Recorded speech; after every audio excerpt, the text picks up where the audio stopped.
Robbie. Stephen Brooks, how are you, sir? I'm doing fine. How are you doing? I'm doing good. You know, it's nice to talk to you, nice to chat with you. I mean, I wouldn't call that a chat. We've been talking for 3 hours. It's quite a marathon. Over 3.5 hours. Yeah, it was a long time. I'm sure people will notice it when they see the timestamp. But I did say at the end of the thing in the outro, it's kind of like we were talking about everything that happened in the last 5 years. Like, It's kind of like a 5-year recap. Not necessarily us, but everything from the COVID lockdown to now. Yeah. We went from a point where we were spoiled for jobs. Yeah. And then just a few years later, everything just crashed down to like nothing. And then you have AI kind of like creeping in there and streaming. We didn't even talk about streaming, really. Oh, yeah. I mean, yeah. Oh, Disney. Look at Disney Plus, where they were like, you can make your own content now. Oh, right. Yeah, that's. I can't believe that didn't even come up. Yeah. I mean, man, we talked a lot of stuff, and hopefully this is, going into the break, going into the holiday, I think it makes sense that we have this kind of like long meandering hot cocoa show where we're doing our hot takes, our hot cocoa takes, if you will. Listen, so hot.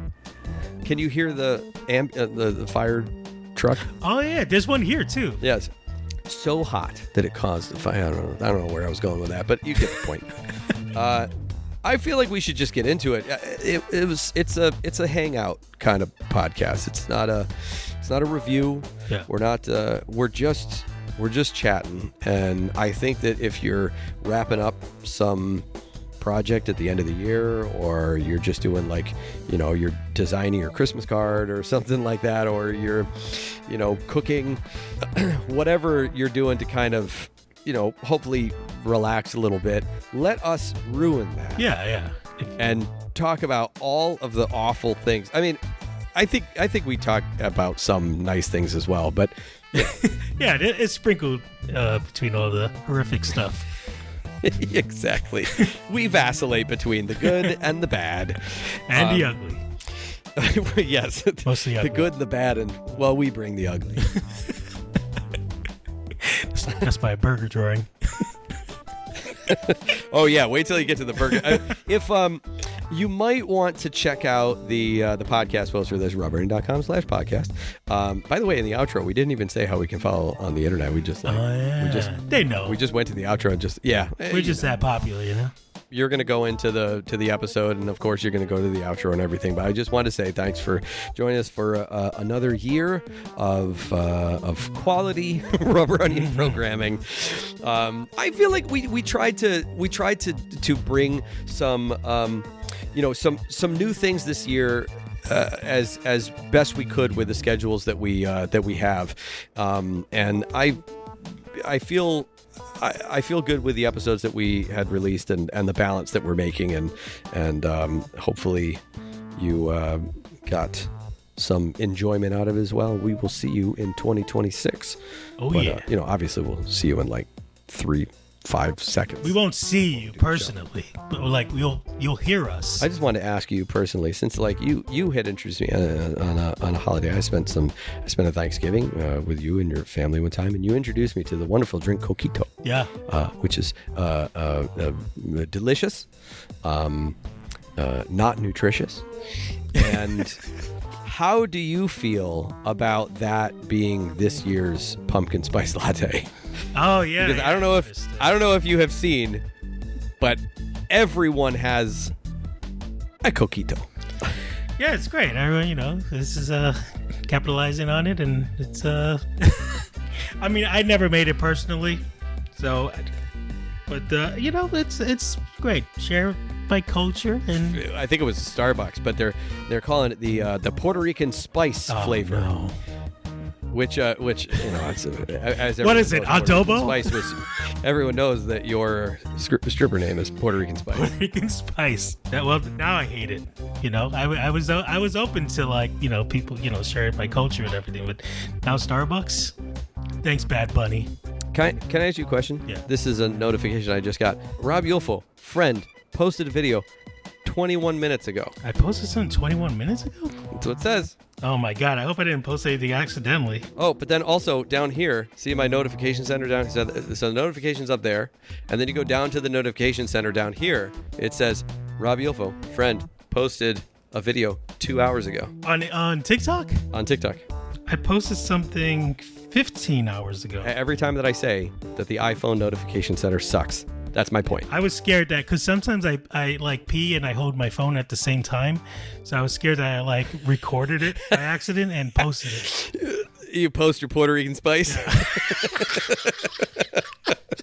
I want to say welcome to episode 312 of the Rubber Indian Animation Podcast. And we're calling this one a steaming hot pile of cocoa. There you go. I forgot what it was, so I let you do it. See ya. Enjoy. I'm Don Bluth. I'm Harry Partridge. Hi, I'm Tom Moore, teenage superhero. My name's Adam Phillips. This is Robert Valley. And I'm in no way doing a forced plug. No, sorry. I won't say that. And you're listening to...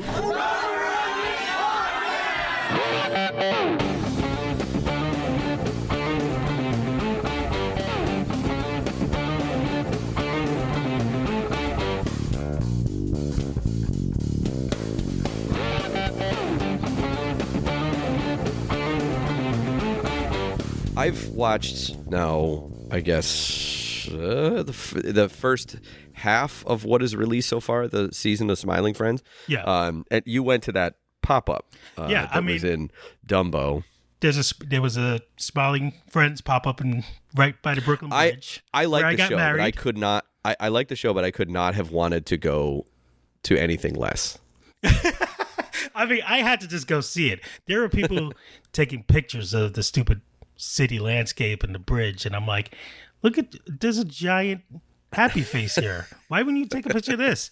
Of course, I originally had the idea of you have to stand in line, and then when you get to the end, you get to take a photo in the break room, which is pretty much an exact replica of the set of the show, and you have Charlie and Pim there as these like statues. It's the same thing as Comic-Con, but they just moved it there in Brooklyn. And then once you get out, there's a wheel that you spin, and you could win either one of the vinyls, or you could have the whole set, or you could have a pin or a sticker, I believe.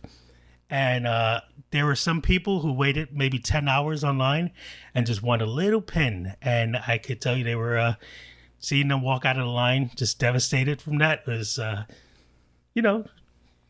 kind of fun.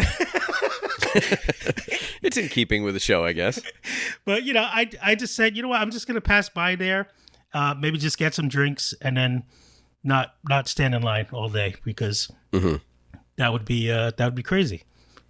And I don't want to be that guy, but I don't, because people complain about this too, but it's slowly becoming, how Rick and Morty's fan base starts turning, the Sasquatch kind of thing. Yes, that everything post Pickle Rick, I think is. Yeah. I just started. I just can't follow that. I started to see a lot of that sometimes, and I'm just like, guys, it's a great show, but let's try to keep cool. Well, that happens with everything. Fandoms to me are the number one reason that something is ruined.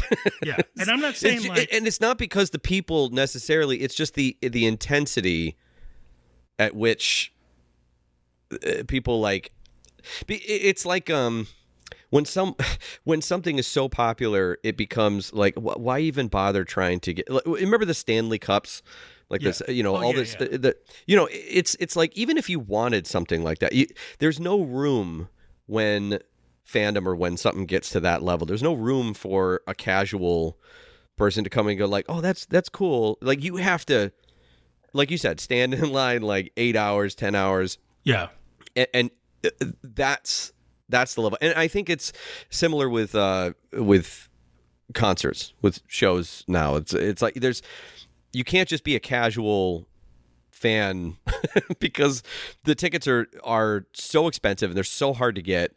And if you do get them, then the people who go there because of the amount that they spend, or because of the fandom, or because of both of them,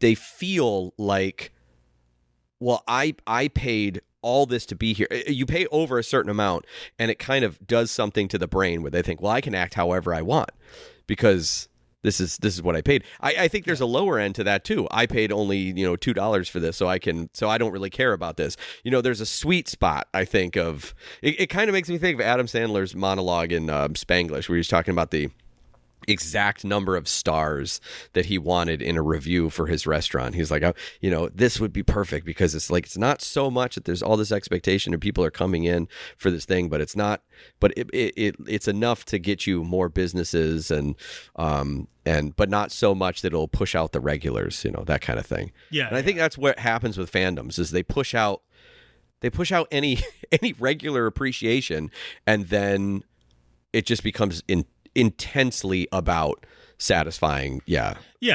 And I'm not talking about people doing cosplay and people just shouting out lines. No. That's love. I've been seeing videos of people imitating characters and harassing people on the street as that character. Right. And I was just like, don't do this. Because then it just makes the show. It really does something to your view of the show for somehow. I don't know what it is, but it just kind of just kind of spoils it. Yeah. I mean, I've been. But you had fun. I did have fun.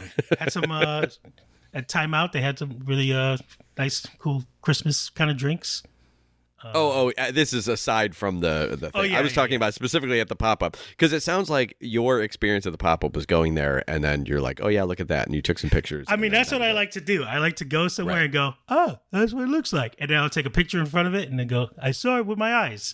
Because it's the same with fireworks. How people just, unfortunately, everyone's posting pictures of fireworks, but it's just like, if people, oh man, I missed the fireworks. But it's just like every photo looks the same. It's not, right. Especially when you see, like, I always thought when you see a celebrity and you take a photo with them and people are like, you're so lucky.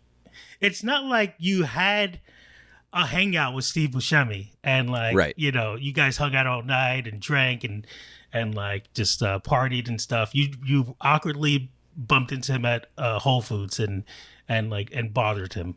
So why do you wish that? So I've learned now to just see them from a distance and go, oh, cool, that's Steve Buscemi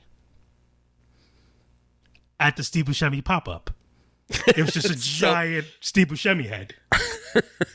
I think I mentioned I've seen the first half. You said that you've been really liking this season of Smiling Friends. Yeah.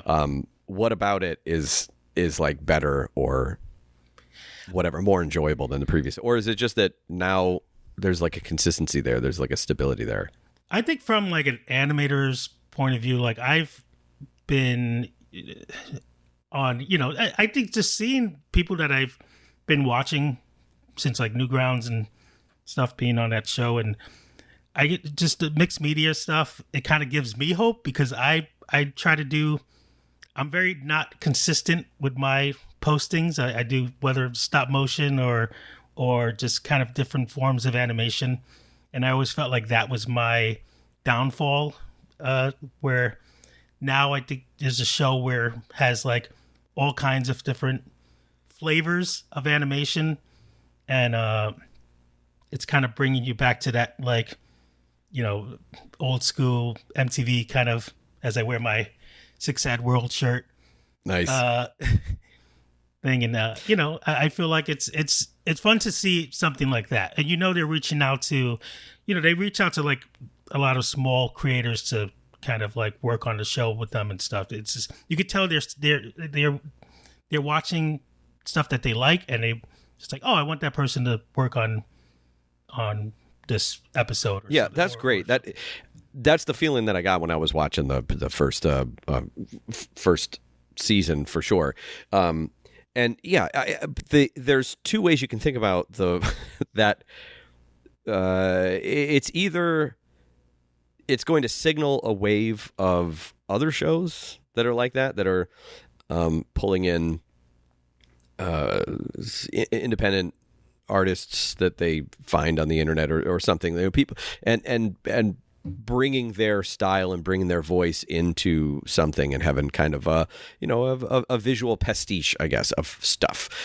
But the other way to look at it is that it is the death cry of of this path from independent animation, independent stuff, and to linear TV, to something that is like widely distributed. Do you feel like we're going to see more of it, or do you feel like this is kind of are we toward the end? Are we at the beginning of something new, or are we at the end of something that people are fed up with? I think it could be the beginning, but it might become. This feels more like a grown thing. Like it's more like a, what's the word?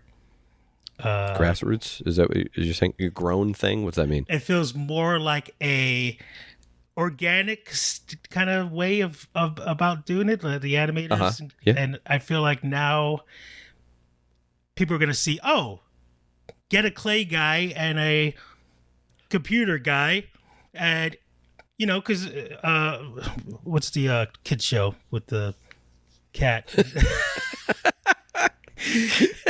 There's people yelling at their. I just love that. I mean, this is also exactly how our conversations go, especially as the years go by. Is the amount of, I used to have such a good memory, and the amount of times I'm like, that thing with the, it's the with the cat. Gumball. Gumball's a really great example of just kind of using mixed media. And mixed media. For a while, that was kind of the reference that people use. Oh, Gumball uses all these kind of different styles together. And this is almost like the adult version of that. Sure. So I feel like now I'm worried that the idea of this is going to be taken and manufactured into something, and yada yada, we're back to crappy. fandoms, because it kind of ends up being, it gets so popular, and then people want to, they learn the wrong lessons from it, and then they copy it, and they don't have the essence of what made it great. Yeah. And then you have all these people that are like, oh, these things are indistinguishable, and you're like, no, these are not the same. This one had heart, this one had artistic merit and push and everything. This one was a carbon copy, kind of. That can totally happen. I'm not trying to bring down the conversation already, but it's just I've seen a lot of things, and I guess we talked about it with Flo about that. It could be that this is the mark of the future of independent animation, and the fact that the budget was so low, it was such a small team, it was open source, and it won the Oscar. And it wasn't a U.S. Or English or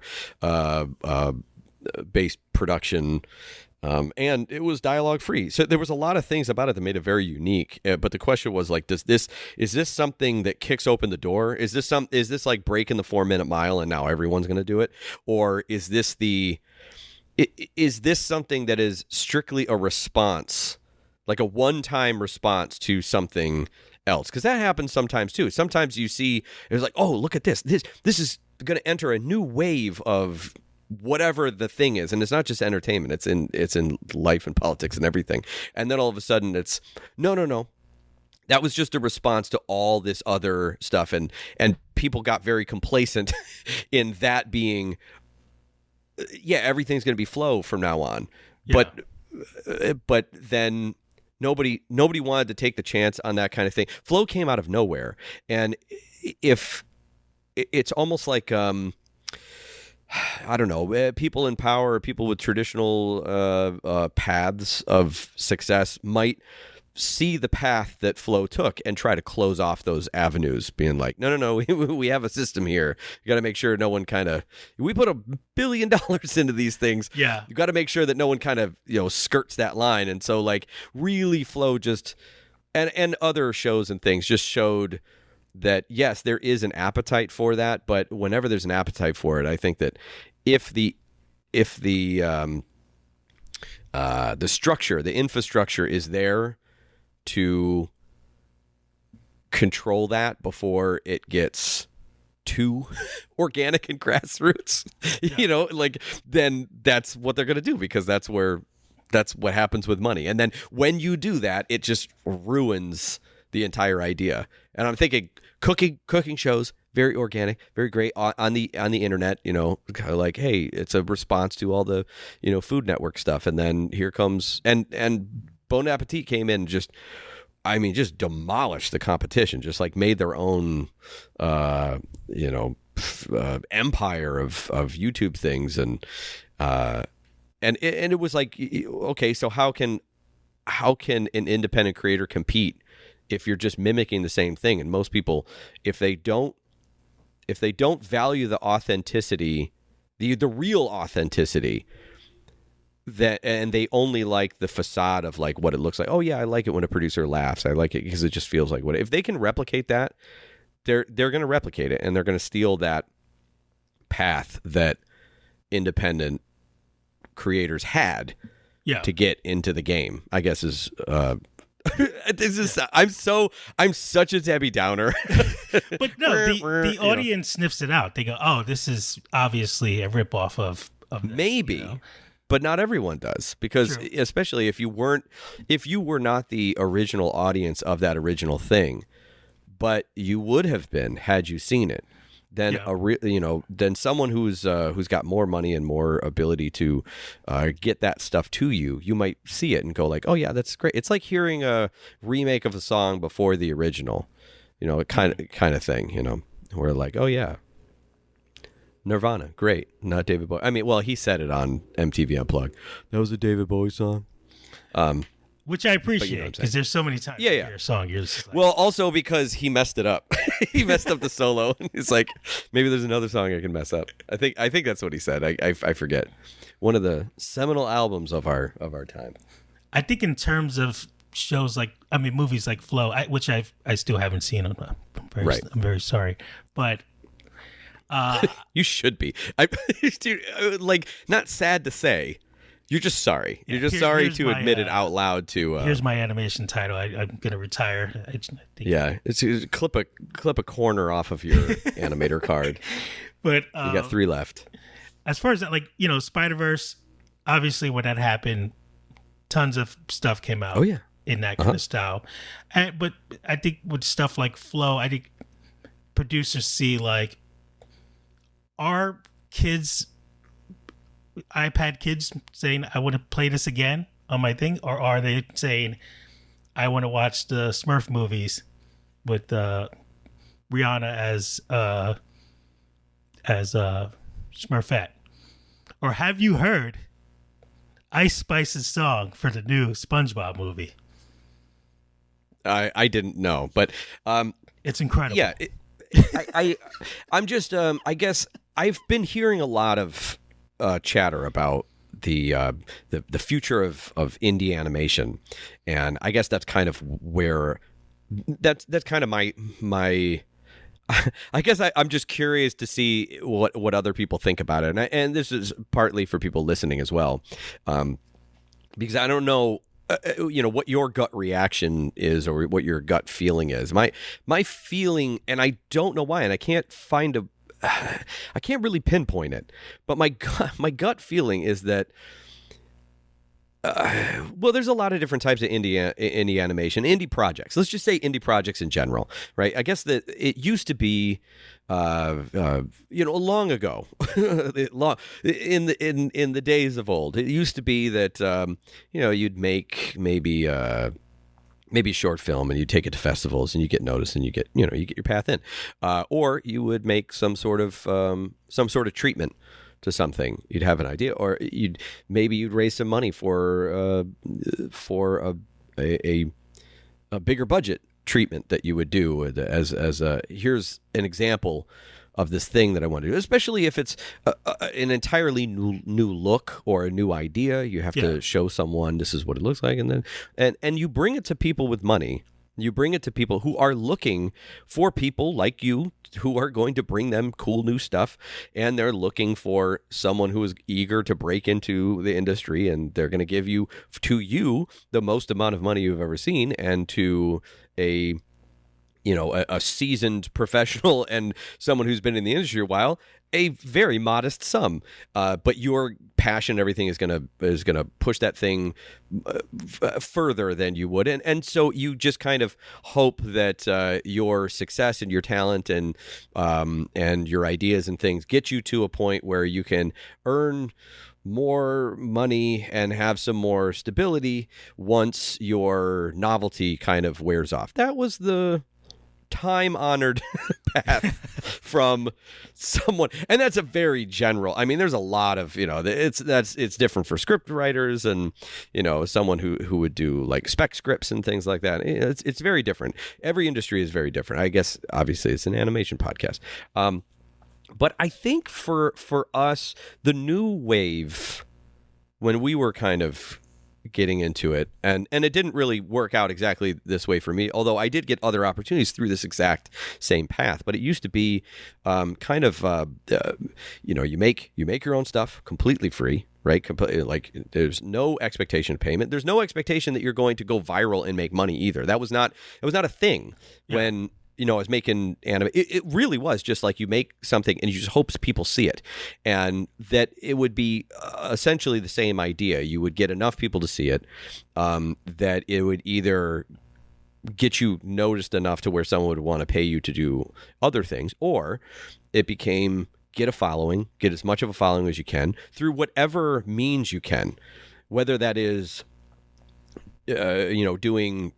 doing animated shorts or doing whatever. If your ultimate goal is to make a movie or something, or to make something else, you could do comics, and then you eventually whatever. So you get that following, then you kind of transfer them over to that new project, and you raise funds, Kickstarter, Indiegogo, that sort of thing. And then Patreon came later, but it was to take that following that you have gathered from this one thing and say, hey, I have this other project. If you like what I do here, support me over here.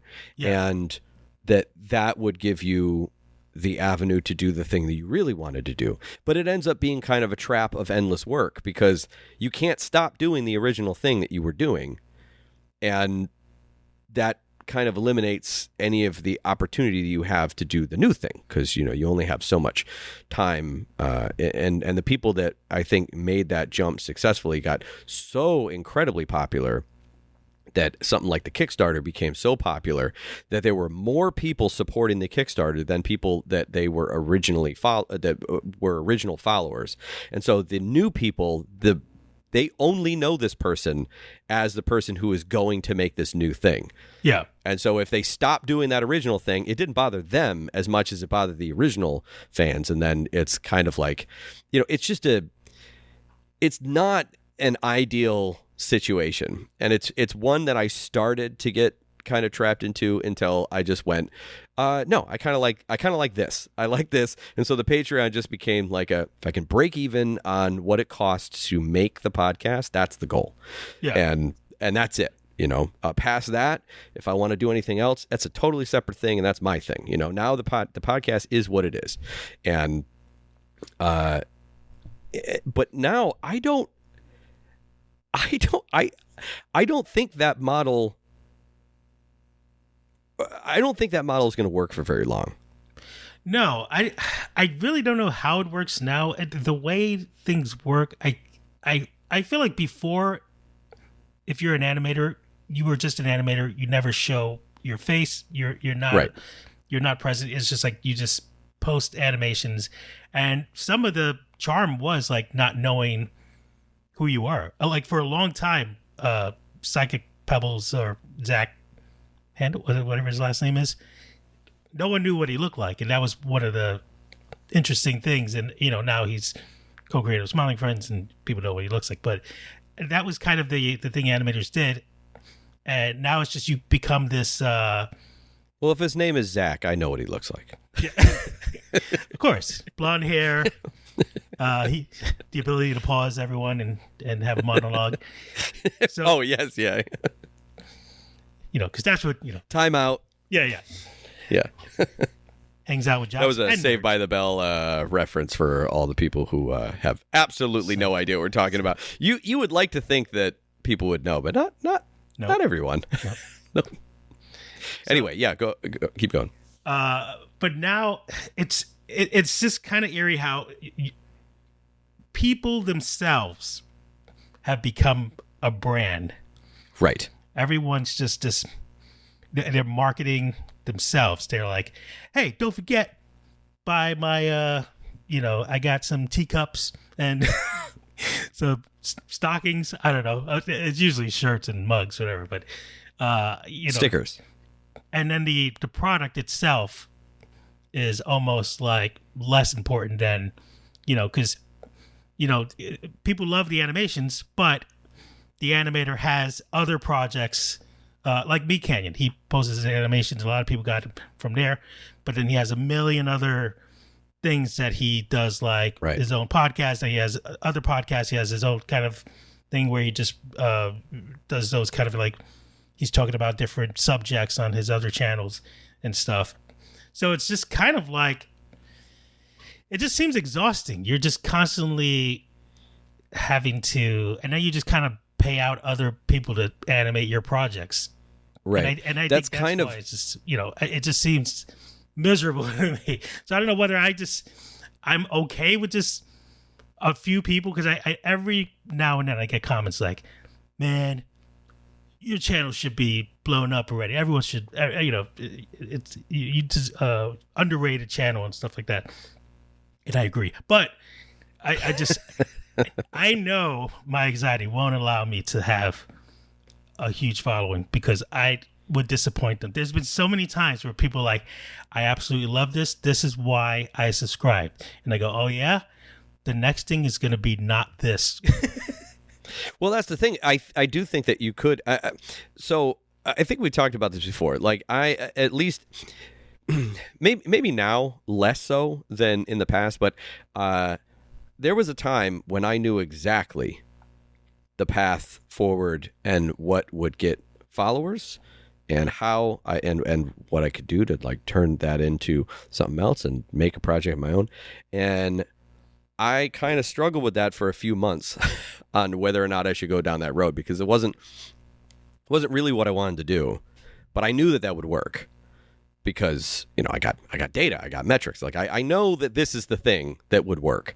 And I feel like someone like a social media manager or something could probably look at the metrics you have, your channel and your engagement and stuff like that, and could probably go, okay, this is a foolproof plan. This is exactly what it could do. This is how much it would cost, because you have to put money into it. That's the other part of it, is that like you have to put some money into it to push yourself to the top of the algorithm, because that's the kind of the way that it works. You have to spend some extra money to kind of like do some things to get people more involved. And then you have to work a lot more, because you have to do all that promotional stuff while you're doing this other thing, which is the thing that you would really want to do. There would be a path for you to do that. You would need an experienced social media manager to be able to do that, which would cost you money. But then it would cost even more money, because it's not just the expertise of the person doing it, but it would also be the amount of money that you need to spend in order for them to do their job, like, promote ads and videos and things that you do. And you would have to edit all of your stuff in slightly different ways. You'd have to optimize things for TikTok and Instagram and YouTube Shorts. And you would have to have a website. You would have to have a plan of the thing that you were going to do and the merch that was going to go along with it, and that merch would then feed back into the other thing. This is the indie model. Yeah. It's not actually that complicated to understand, but it's a lot to sign up for. And I think the important thing is to recognize, what is it that you like about the thing that you're doing, and do you want to do that, or do you want to do this other thing, or what's the path forward? Like, what is the thing that you want to do? And I think that's kind of where a lot of people stop.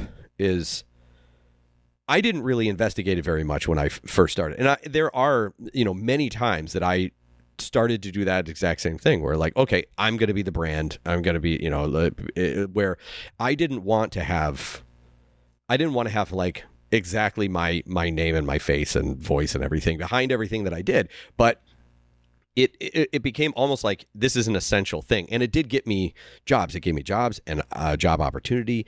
And I think I had mentioned before that when I started taking freelance calls on Skype, and I had my camera on, even if they didn't have their camera on, I had my camera on, but I had the, I had Twitter and Facebook and everything was up, and I was doing these tip in a minute videos and stuff, and I had my face up there. I was doing the vlogs, I was doing, and I think the podcast is part of that as well. And it was my name. Like, I can't run away from it, and I think that they get comfortable knowing like, oh, that's a real person, and maybe that was for a particular moment in time. But I think we're kind of coming back to that now too, especially with AI. Like, people want to know that you are absolutely a real living human person, that if you don't pay me, I can sue, something, or if you don't give me what I want, if you don't give me not pay me, but if you don't give me the, whatever we agreed upon, if you don't give me the animation that I'm looking for, as far as like hiring freelancer, people feel comfortable. And it's like, I noticed that when we were doing the podcast, there was a huge uptick every time that we reached some sort of number milestone. So like 50, 75, 100, 150, every time we reach something like that, there's kind of a big uptick. And I think it's just because there's something about it, like a nice round number where they go like, oh, they have 50 episodes already, so that means, whatever. Oh, they have 150 episodes already, so that means, whatever. It's not just about being consistent or like being current. It's about the number of stuff that you have, the longevity of it, where someone would feel more likely to get into, let's say, a show that they know has already been picked up for a second season. Yeah. Right. I think that's kind of the stuff that's happening, and I can't be sure, but I think that's what Apple TV is doing, because they don't really advertise like at all. I'm watching Pluribus now. I love it. It's awesome. But it's a lot like Severance, where Severance was not popular. No one was talking about it. It was not really that popular. Only a few people did. But then, the people that were watching it caught on. It was like, oh, this is really good. And then the reviews were coming in. It was really good. And then it left off on that season 1 cliffhanger, and everyone was like, oh my God, this has to get a second season. Then it was announced a second season, and it became this thing where now you had people that took a chance on it early on, and you made a good show, you made a good product, and you renewed it for a second season. And I think that's the key, is I think that maybe it used to be that they were like, well, it wasn't popular enough to get a second season. But I think a lot of shows would have been popular to warrant the second season had they awarded it, because people wait to see if it's going to survive. Nobody wants to waste an entire, nobody wants to come to the end of a season at a cliffhanger of something that they invested in, and then have it be canceled. Yeah. So the moment you pick it up for another season, it becomes instantly more popular. We're looking at you, Alf. Alf? Yeah, didn't it end in a cliffhanger? And I thought it ended at him being taken away and being experimented on by the government. Yeah. It's not really a cliffhanger. It does technically end. Like dinosaurs. It's every 80s show. It's just like special episodes and sad endings. Well, no. Well, they had to do something, though. Yeah, that's true. I know what you mean. It's just like my issue though with TV shows now is just like the wait between like right now we got a new Stranger Things coming out, and I'm just dreading Stranger Things. You sound older and older every year. Stranger Things with Millie Bobby Joe Brown. It's like Attorney's Justice. It's like Steinfeld's Stranger's Thing. Yeah. I'm just dreading it, I just because I watched every season already, but it's just like you waited so long. These kids are like older than me now somehow, and like it's just like doing. That's how time works. And then they're like, each episode is gonna be like 3 hours, and like, God, I don't have the the posterior fortitude to sit through 3 hours of. But also, yeah. it's just because other shows have imitated so much that it Right, just became right. like, and they imitated. Well, you got Welcome to Derry now is basically like they had an entire episode where I was just like, okay, now I feel like it's a snake eating its own tail with kids riding. Yes, in the 80s we rode bikes, and then and kids rode bikes around town even before that. Possibly even in groups. But there is a way of filming it and a way of them riding, and like there was something. Okay, I don't know this for sure, but there is something like about seeing someone in, like, I don't know, the 50s and 60s or whatever riding a bike and standing up that just feels like, well, that's anachronistic. Like that to me that feels like an 80s thing. And not like I can't, I'm not sure because I didn't live through that time, but like, and maybe it's just the way that it was filmed, but it's like, I don't know, like, you know what I'm saying? It's hard for me to explain, but there's a difference between like, you know, the friends in like Stand By Me and the friends in like The Goonies or something, you know. Yeah. But anyway, and those were both made around the same time. I'm just talking time period. But yes, there's In that graveyard scene. Listen. Let me just say this about Welcome to Derry. I am enjoying it. Hold on. I'm enjoying it for the most part. The thing that I have an issue with is the same thing that I have an issue with a lot of what I would call pop horror in. Well, I guess everyone calls it pop horror, but like in this modern visual effects age, I don't think it's gross. I feel like there's something too clean about the quote unquote gross shots, and everything looks. The most effective one so far to me has been the womb.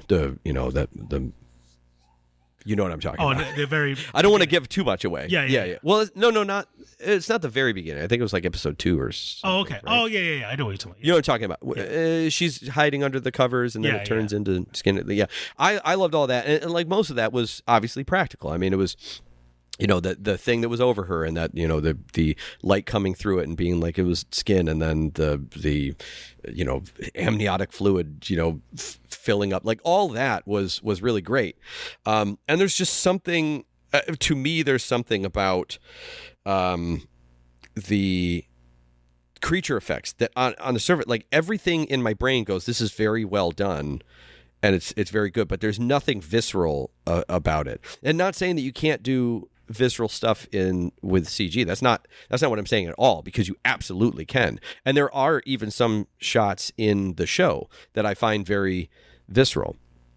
I don't know exactly. I can't quite put my finger on it, but it does feel like something about it is too clean. It's too centered in frame somehow. Like everything is not like Wes Anderson style, but something about it is like, you know, something moving so kind of weird and crazy and haphazard. It's almost like this digital magical cameraman is too good at following the action. If that, you know what I'm saying? Yeah. Like it doesn't. Something about it feels so unnatural and choreographed. Mm-hmm. Which is what animation is, you know. But I think that's kind of, it's that stuff that makes it feel not as scary as I would like. You know, the setups are great, and then the payoff is, you know, it's that kind of because sometimes. But the story, I'm liking the story. The acting's very good. I like all the characters. The guy playing Dick Hanlon, is it Hanlon or Hannigan? I think so. Hanlon, right? Yeah. I think that's it. He's awesome. He's great. He's by far my favorite character. Same. Not just because of the actor and what he's bringing to it, because I do think that there's you get intensity, you get fear, you get all the things that you want from this, but he's still doing it. And there's I absolutely I'm sure that this is a director thing or something, but I absolutely love when he was doing the He's got the shining, right? He's got the shine. Yeah. So he's doing the thing with his head, and then he goes, and I'm doing this visual for Rob so that he knows what I'm talking about. But the transition from going inside someone's mind to like, okay, now I'm going to be there. Yeah. Bam. And it's just something. Yeah, something physical there that was just like, oh, so good. And the way that all that was done, very good. And he's very good. But also, it's a little bit of a cheat because obviously he is a linchpin to this whole thing. So every time he's on screen, really important stuff happens. So it's like, of course he's going to be my favorite because he's kind of like the most important character on the show. Yeah. So, but anyway, yes. Kid acting is not great all the time. Sometimes they're okay. But I think the kid act is fine. Yeah, sometimes it's a little off. But bringing it back to independent stuff, I was just going to do that. Like but you're saying, like the polished look, and yes, when I guess that's why Terrifier, I guess, was such a hit because it's just this like gruesome thing. But the clown, I think the Art the Clown is the most interesting thing out of the franchise because when you look at the movies, it's not great. What, like All Hallows Eve, or are you talking the Terrifier movies? I think the Terrifier movies. Yeah. He slowly becoming a horror icon, and people have seen that kind of like gore and knowing that those effects are practical and stuff. And like, I wish they kind of like stepped it up with visually a little more, but not to the point where it's just like, as polished. But I think people, tend to gravitate towards that. And because you don't want like to know that the set was absolutely clean after they finished a blood fest, And I think, yes. And I'm glad that you brought it back to indie animation or indie projects in that fashion because it dovetails nicely into the way that I was going to do it. But dovetail, yes, it ducktails very well into the parody version of the knockoff version. The idea of not just fandom, but of like you said, for independent creators, the person becomes the thing. And I don't think it's, maybe some of it could be influencer culture, some of it could be that, but I think more than that, I do feel like there's a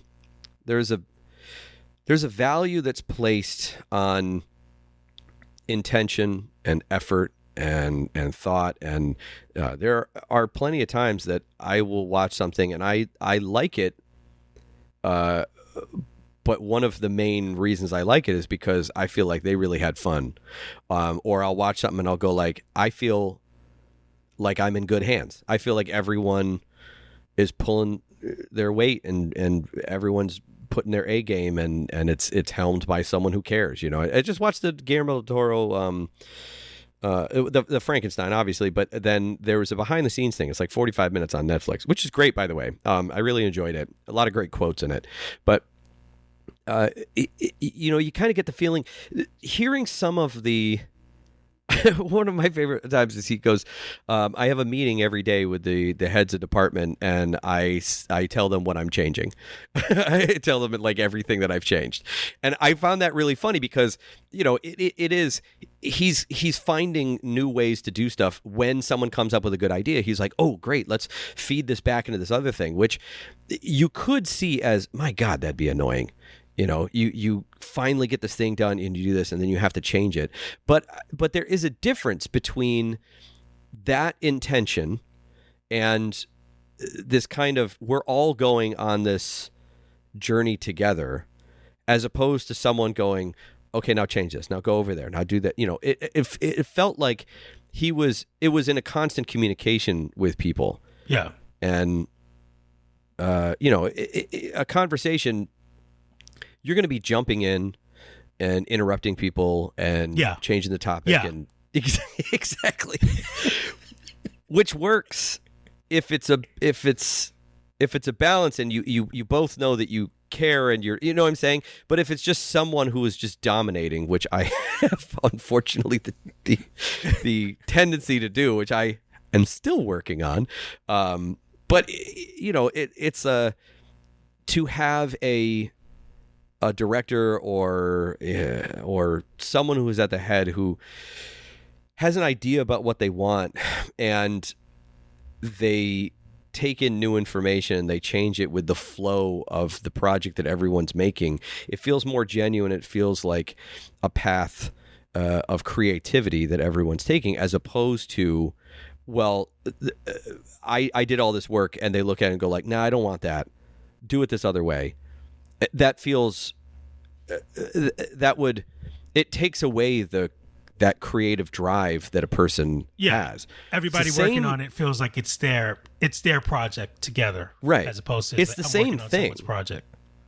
Yeah, like conceptually, to do all this work and then have to throw it away and then do another thing. It's the same activity, I guess. Yeah. But the source of it is different, and I think that's kind of maybe. What I'm saying is that context is very important, and maybe we're kind of getting to a place where there's so much media, there's so much, and maybe influencer culture or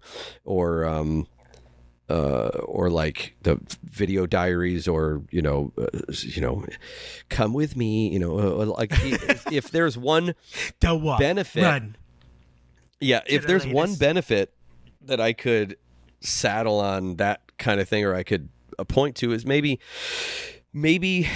not directly related or not directly causing, but maybe it's indicative of a feeling that people want to feel more involved, and they want to feel like they are supporting something that matters to someone. And it's not just the end product anymore.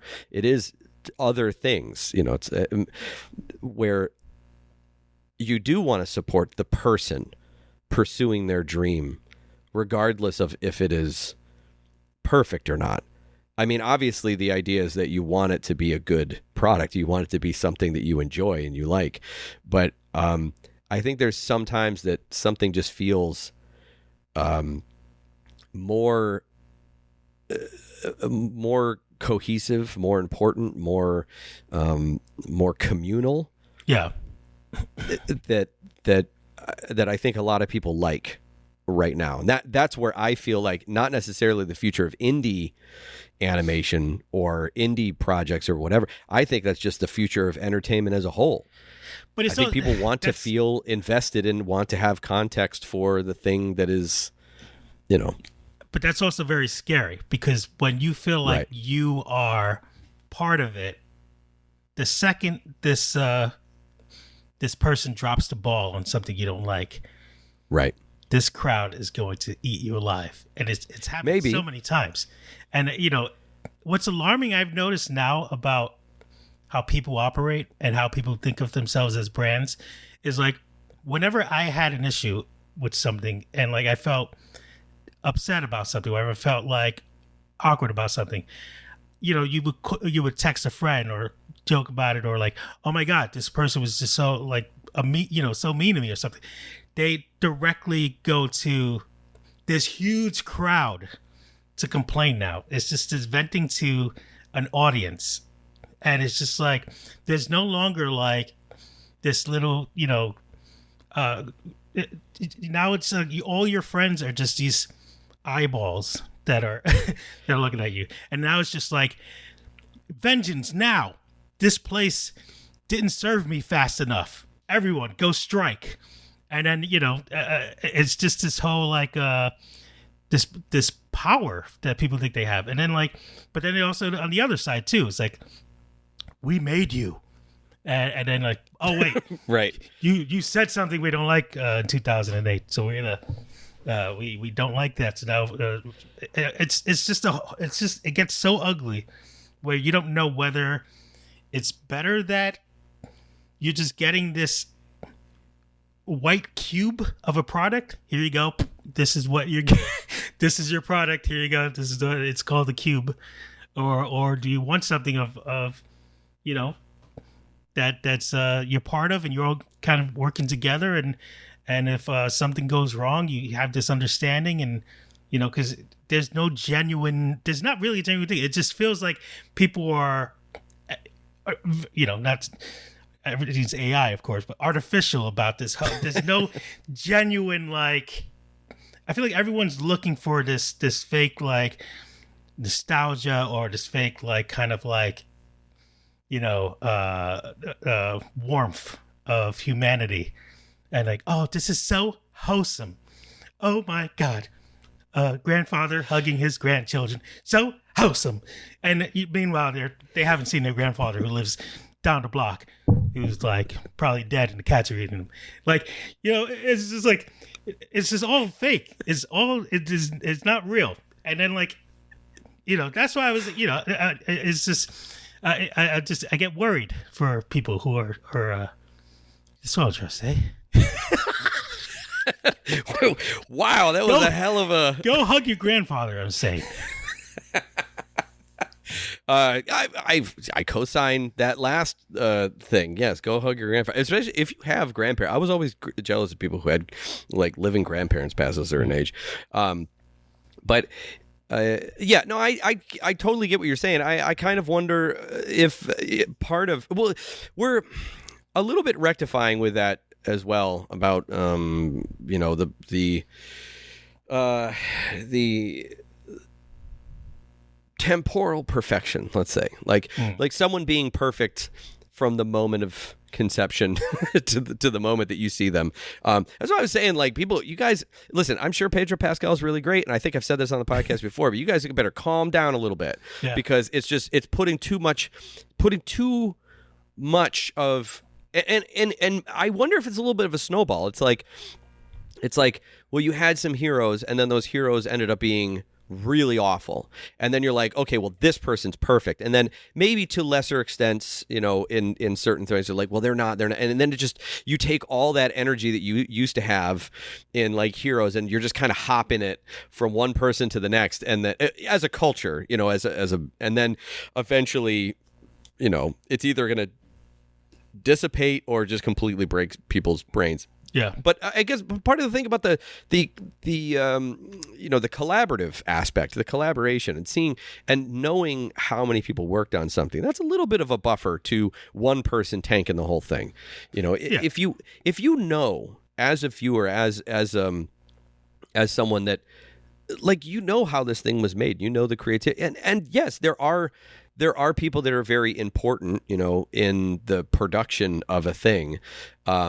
But I think that knowing context and knowing the collaborative effort that went behind something maybe kind of takes a little bit of the undue shine that we had given to one person in a very collaborative medium and spreads it out more appropriately to the people who actually worked on it. And I mean, the money is its own thing. I'm just saying, culturally, I think that people value seeing. People are starting to really value seeing the collaborative effort and people working together to make something. And I guess that's where I find Smiling Friends very interesting, is because it's like right there in front of you, like you can see it. You don't have to see any behind the scenes to know when you see something like that. You go, these are very different people that are doing these bits of animation. Like, these are totally different mediums, they're totally different styles, they're totally different things. Obviously there are people that are important to bring all that together, but I kind of got the feeling like maybe that was part of not the success. I mean, it's a good show, but I'm saying on top of that, seeing a visual representation of the collaboration that people know inherently goes on is really cool, and people like that. Yeah, you know, I guess that's what I'm saying. To me, that's the future of media, is a bit more seeing all of that, not just behind the scenes, but just less. Shoot, why am I blanking on the? See, we're old now. Why am I blanking on the word that is auteur? Oh, okay. I would have auteur filmmaker. Auteur, yeah. Yeah, exactly. Exactly. Yeah, but so that's what I think I think the influencer side of things is, I mean, it sucks. I think that it's fine to follow a person, but I think some of what is really neat about independent projects that are happening now is people are a lot more likely these days, I'm seeing, to partner up with other people to make something, as opposed to just doing it all on their own, just completely by themselves. What I'm saying is I think that is kind of going away. It used to be you get the social media, you get the following, you raise the funds, you get the thing, you go on to your next project, and then you kind of grow from there. Yeah. I think it is a communal growth that is happening. That's kind of my overall, people are not doing it on their own now. They're doing it in groups of 3, 4, something like that, partnering up with other people. And oh yeah, of course that's nice to see. I'm always going to think cynical about certain things because I would like to work on projects of mine and work with others and hire others to work, but I always picture things getting, like, as much as I love Smiling Friends, I'm always picturing the ugliness of what things can become. Look at what happened to Rick and Morty. Rick and Morty now is just like, it feels like you're talking about what's like a cartoon from the Snorks. Sure, I guess. Like no one really talks about it.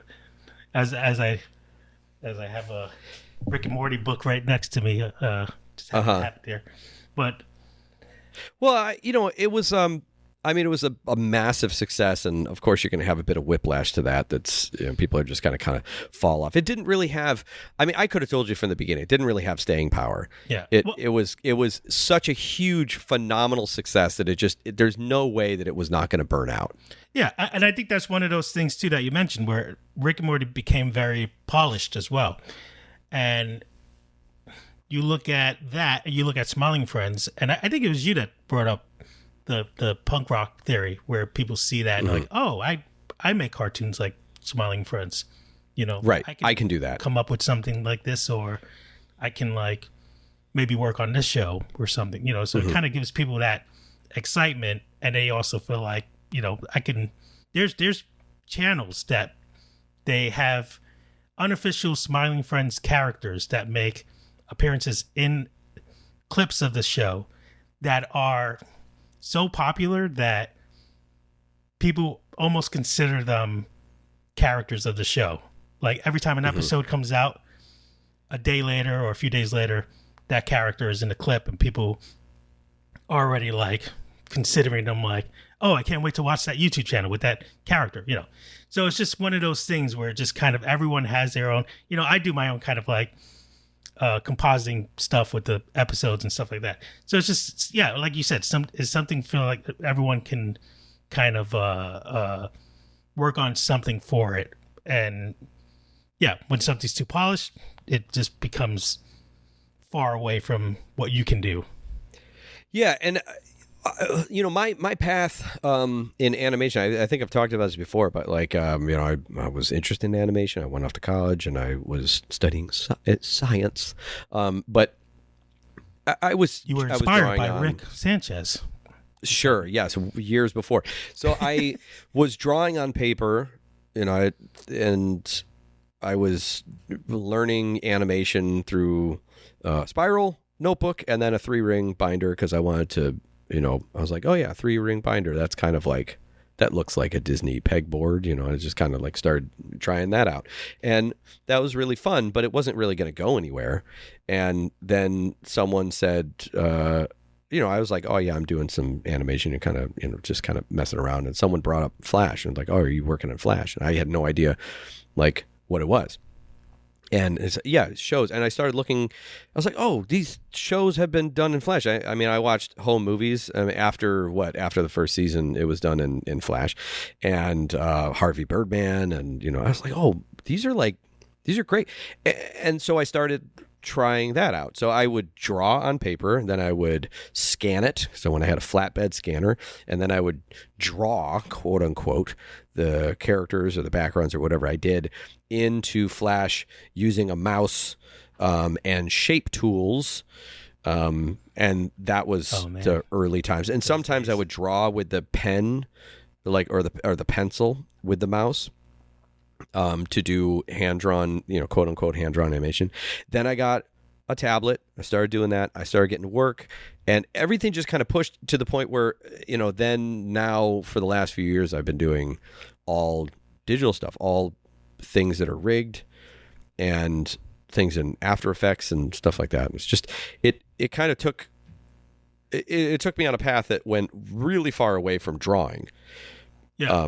And now what I'm doing is I'm going back to the drawing because that's what I want to do. Now, even though I'm saying collaboration, and I love collaborating with people, and I really do like doing that, but I can feel it in my bones. My next project is going to be back to what I like to do, which is I'm just going to do everything myself. Music, sound effects, and even though I know that is not what I am seeing in my third eye, what is going to be the future of indie projects. Like, that's not the success. The success is not for you to do it by yourself and then, there's nothing to it.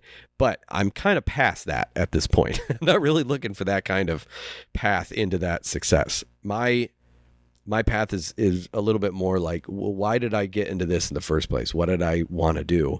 And that's what I like to do, and that's what I want to do. And I'm having way more fun drawing now than I ever did before because I'm not doing it for an end result. I've never liked digital cleanup because it's always been, well, I just have to do a line and I have to do a fill and I have to move on to the next thing. I never really focused too much on that thing, And so a lot of the thing also was sketching. I feel like sketching's great. It's got a vibrancy to it. I always loved sketching, and I just have always felt that when I clean it up, it just removes any interest. It just looks so boring to me. So I love rough animation. As soon as I start cleaning something up, I just lose all interest in the thing, that I'm doing.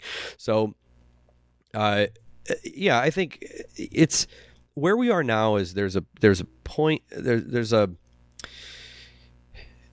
the interest, I think, is what do you want to do creatively?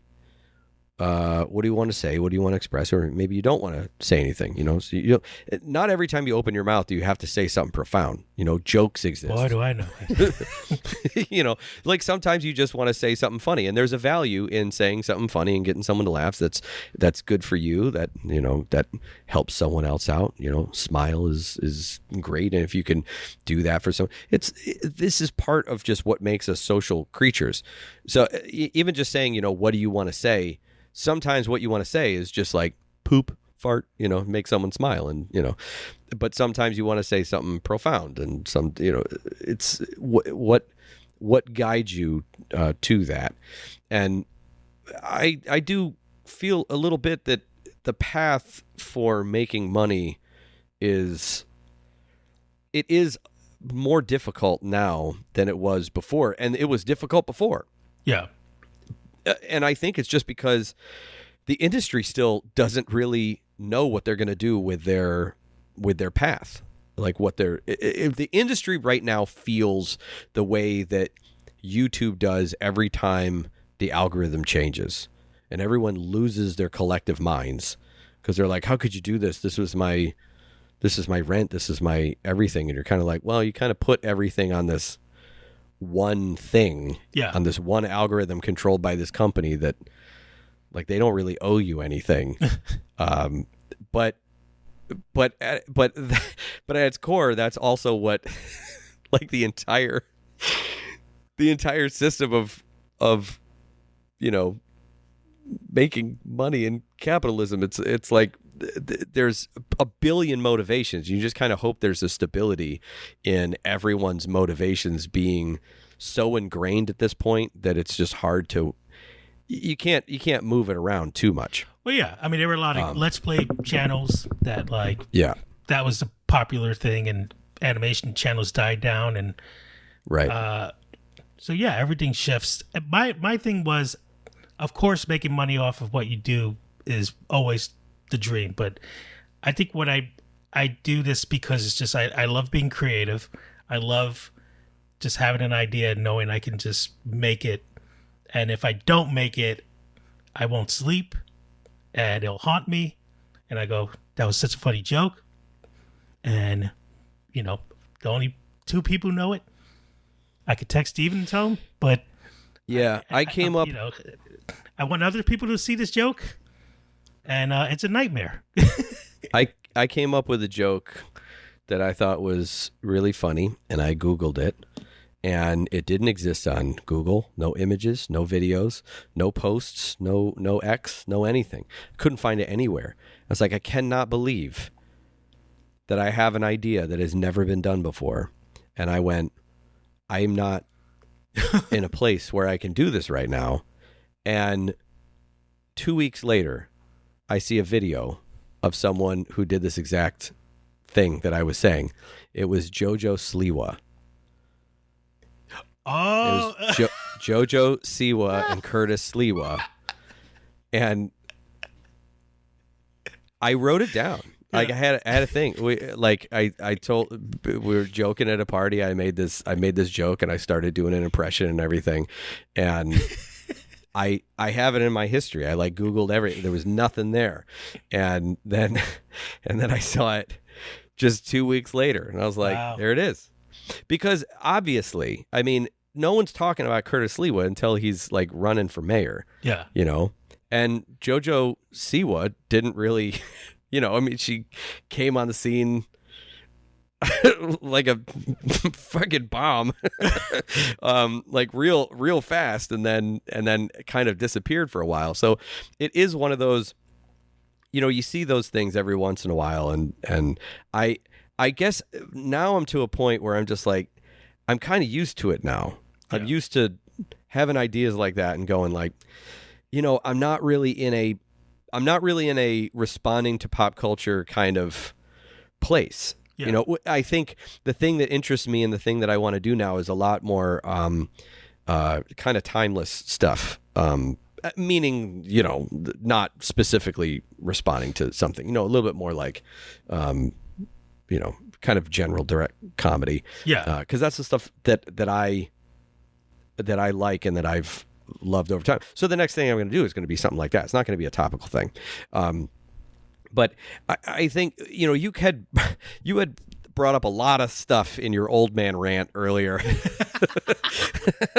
But that I think, and believe, I'm not making fun of you because believe me, I have had so many more old man rants. There's literally an episode called Old Man Brooks. A lot has been made, especially about the young kids today and how, you know, well, they're this way because of this, because of social media, because of COVID, because of lockdown, because of all these things, you know, especially, you know, I heard someone say like, they graduated and they didn't get to go to a job in an office because of COVID. So like, they don't know how to be in an office. It's like, I didn't. Yeah. I didn't go to an like. I still don't know.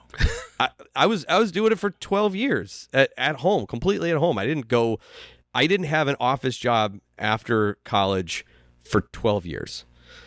And like, I mean, I think some of it I was able to absorb by, you know, as I was a bit older and stuff like that. But there's a lot of people also who do not get office jobs or don't get any jobs at all for like a few years after. I'm not saying it didn't have a factor for some people. I'm just saying it's not a sweeping thing. But what I think the COVID lockdown definitely did, especially for people's brains here in like North America, it really shifted everyone's the way that they interact with the world. And I don't mean that there was not selfish people. I mean, we're talking billions of people, right? I'm not talking, not billions of people, hundreds of millions. But there were selfish people there were people that were, that were like aggressively self-valiant, but something with the combination, I think, especially when people like went into lockdown and they were working from home. I mean, there's a lot of people who had worked in an office or had experience in the workplace, or just in general being a bit older, and like, let's say you're 30 years old, right, when the lockdown, let's just say that you've already had roughly 10-ish years of being in the workforce, or at least being out, and then maybe having some adult experiences. You've rented a car, you've gone on a trip, you've had a serious medical thing, the experiences that people have when they're in their 20s, and then you're 30 and then you go into lockdown. What happens over the course of like 2 years or like a year and a half, where it's not that you don't have a job and you're staying from home, everyone had to stay home. Yeah. And everyone was online, and it became a thing where it was like, if you were having trouble, it became, well, we need to talk about like the way that you're having trouble, and the way, and it was make space for your feelings, and make sure that you take care of yourself. Mental health became very important. We were talking as a culture about the importance of mental health in the years even leading up to that. And it was just this kind of soup that combined together, that all it did is it just allowed things to kind of move around. And when you come out of that, it's like, well, now people have taken my mental health is so important, and not the idea that, but not if it infringes on so many other people. Like, I've heard the analogy so many times about, well, you got to adjust your mask before helping someone else put on their mask, and for mental health. And like, yeah. Well, yes, if the thing that you're going through at the time is comparable to not having oxygen as a plane is crashing, then sure, put on your mask. But if there are varying degrees of difficulty and anxiety that you can have in life, and it's important to know, it's important for you to be not necessarily self-assessed, but it's important for you to know yourself enough to know like how important something actually is, and to be able to extend some grace to other people. That's why we don't have laws for everything. Yeah. You can't like sitting on a bus, or like a train, culturally that social grace would dictate that if you see someone come on, that you, with your own brain, look at them and go like, they probably need this more than I do, you would get up and you would let them sit down. But you're not going to get arrested for not doing that. Yeah. And some people take that as like, well, nobody's telling me I can't do this, and I just want to sit, so I'm going to sit. And that's a one tiny little thing, and I'm not saying specifically about that. I'm just saying something about that kind of attitude has spread everywhere across the internet, in person, not in person, and it's worked its way into work, and it's worked its way into basically everything. And I think that when the industry is collapsing, it's making that thing worse, and not everyone, but there's a lot of people who are retreating internally, or they're just saying, well, I don't care. Yeah. I need this for me. And it's a dog eat dog world. That is dog eat dog world, not doggy dog world.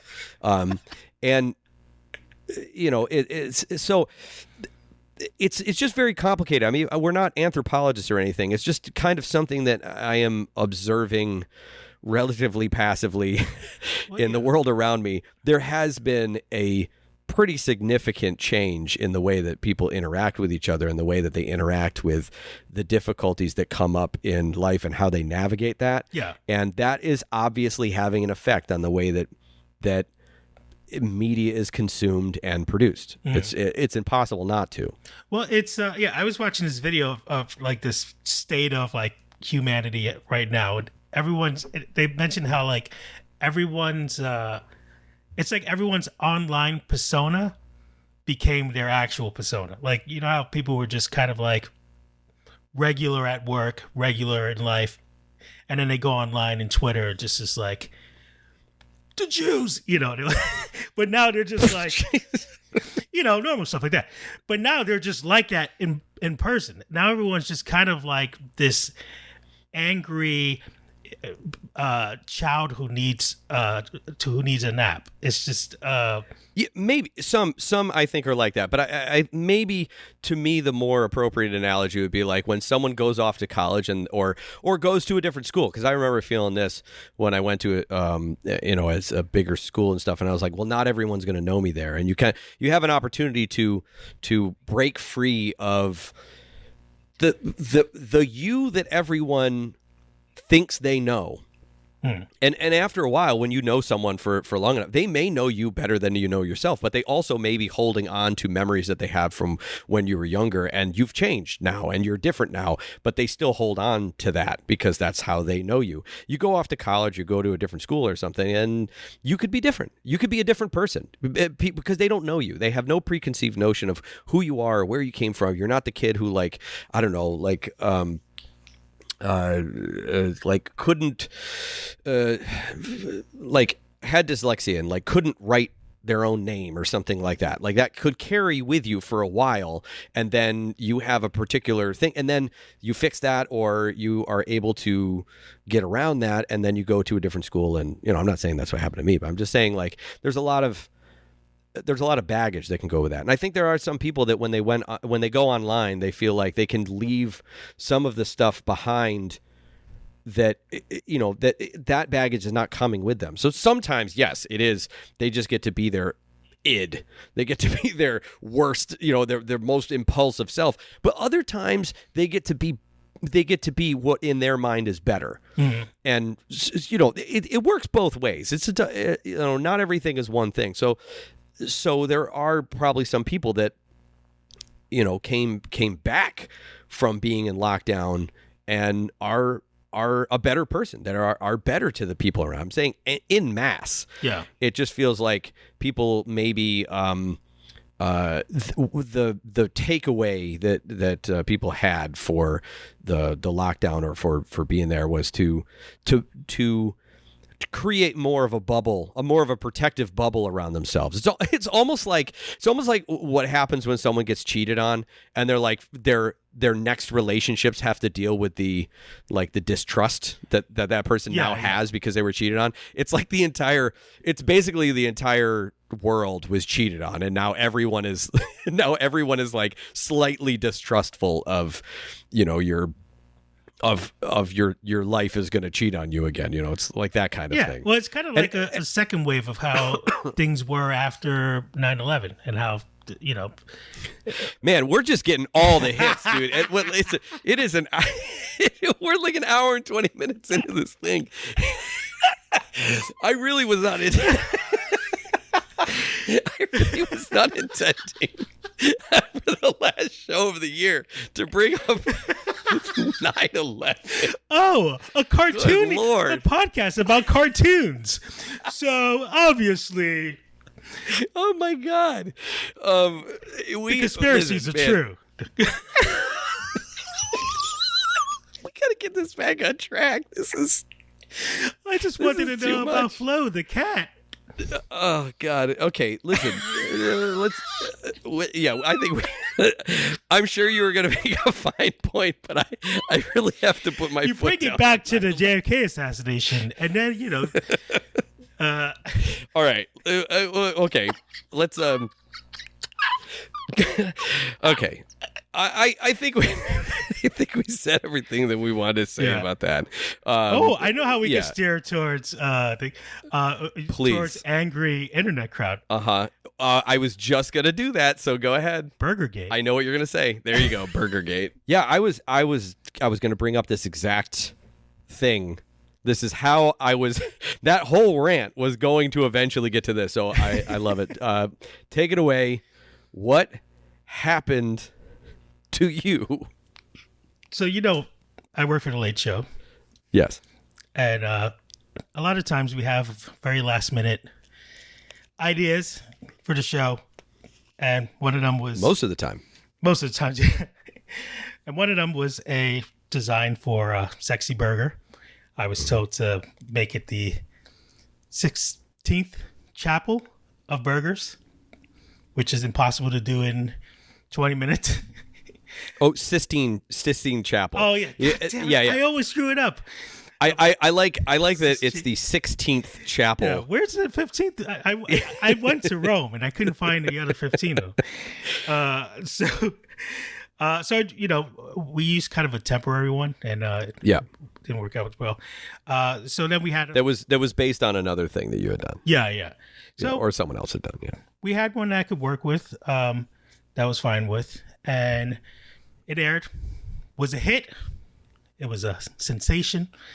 But then someone called me out. Wait. Before you get to that, can you just describe what the burger is? Like what's Okay. what was the bit, and what is visually describe what it is for Okay. our audio listeners. So the bit was about Trump responding to a sign and then making it an official post for something.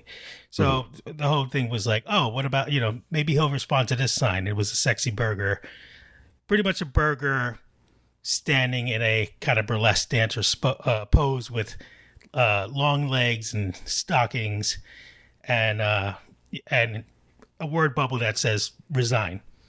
Right. So, yeah, that was the joke. It was printed out on a big poster board. And so, yeah, that it aired that night. I think the next day is where someone called me out for using AI. I didn't know about it. It was a thread, and our friend Steven Sues said, he tagged me on there and said, "You want to weigh in on this?" And I was like, "What? What's going on?" So the post was, "Hollywood, no AI. Creators' rights. Goes on strikes for months. Also Hollywood." Can I use the F-bomb in this episode? Yeah. Go ahead. Yeah. Go ahead. "Fuck artists. Use AI." And it's a screen grab of the burger. Right. So I go, am I that good that this person thinks I'm AI? But then I You didn't say that in the chat. Can I jump in real quick because you're Sure. Yes, they did that pose, and they were essentially saying that, like, oh, you go on strike for months because of AI, and then Hollywood, quote unquote, Colbert, they use AI anyway, and the responses, because you sent this to me, and initially I was like, oh, I'm going to respond. Like, I'm going to jump in there.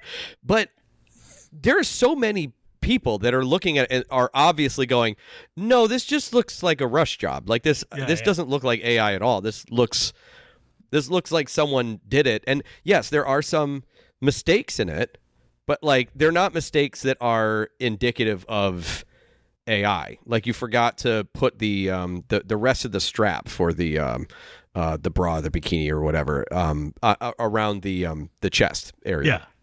Like you forgot to put that, which honestly that would be kind of difficult because it's only going around the top bun anyway. Like it's not going around the full thing, and then, like that's another thing. There's a lot of things in this that AI would find very difficult to do. So I think, I mean, I'm going to link the image anyway, but the person could not get over that strap and could not get over the hands. They really thought that the hands were completely messed up.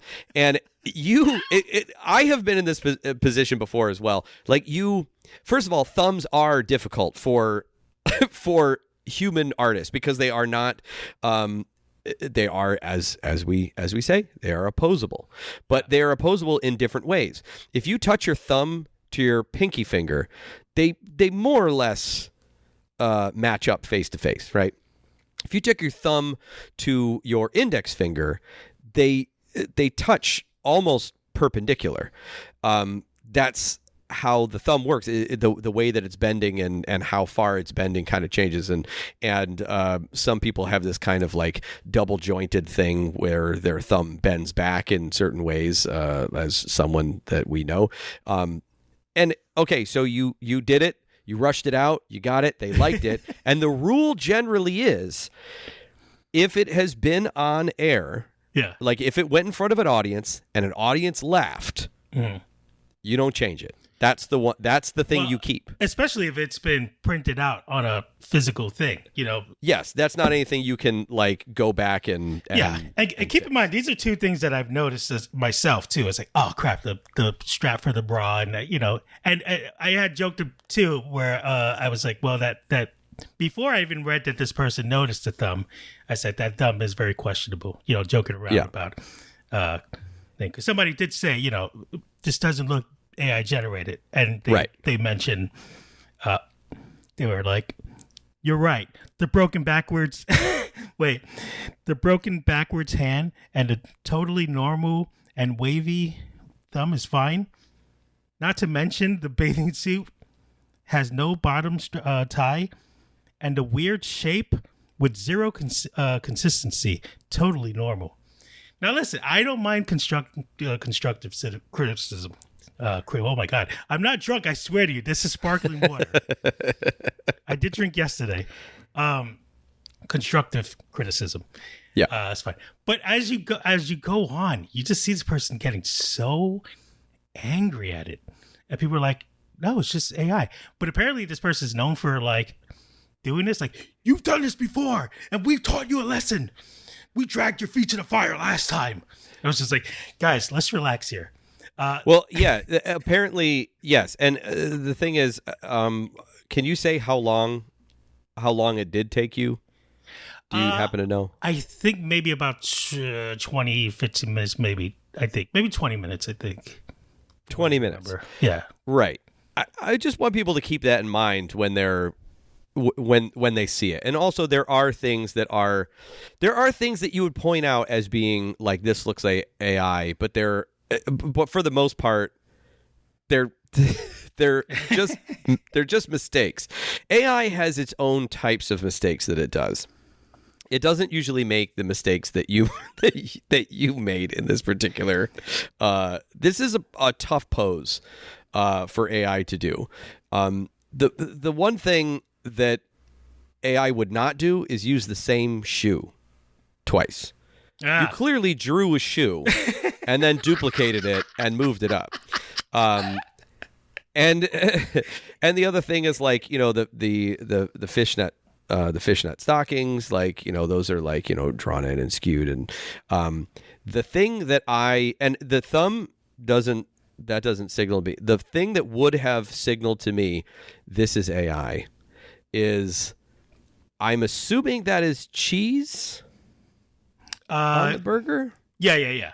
The yellow thing sticking out on the top. Right. So yes. So the cheese is on top of this brownish purple thing. That's probably just how it printed out, which would be the meat on the top, but on the bottom, it is under the layer for the meat. So it is on a completely different plane. Yeah. That is a mistake that AI would make, and I'm just surprised that no one pointed that out, because the hands. People make a big deal about the hands, but the hands is actually not. That's not a mistake that AI would not that exact thing. The strap is definitely one that is definitely a mistake that it would make, but the cheese, that's a mistake that it would make. Okay, I also really love that. I also really love that nobody is pointing out the fact that Colbert only has 3 fingers on his right hand. Like, does he really? Like who? Well, you see, you're only seeing 3. You're only seeing 3 fingers in Colbert's hand, and nobody points out his ear. It's like, I mean, he points it out a lot. I know he points it out, but my point is like, has he been AI this whole time? Yeah, exactly. Okay. go ahead. What? All right. Looking at the timestamp, I did have it was 4:06 when we brought it back up after rehearsal, and it did take me, and I finished that by 4:59. So I did have an hour to fine tune it a bit. Okay, so that makes more sense to me because I wasn't going to call you out on it. You said 20 minutes, and I was like, okay, you have 20 minutes on the thing. This looks like an hour to me.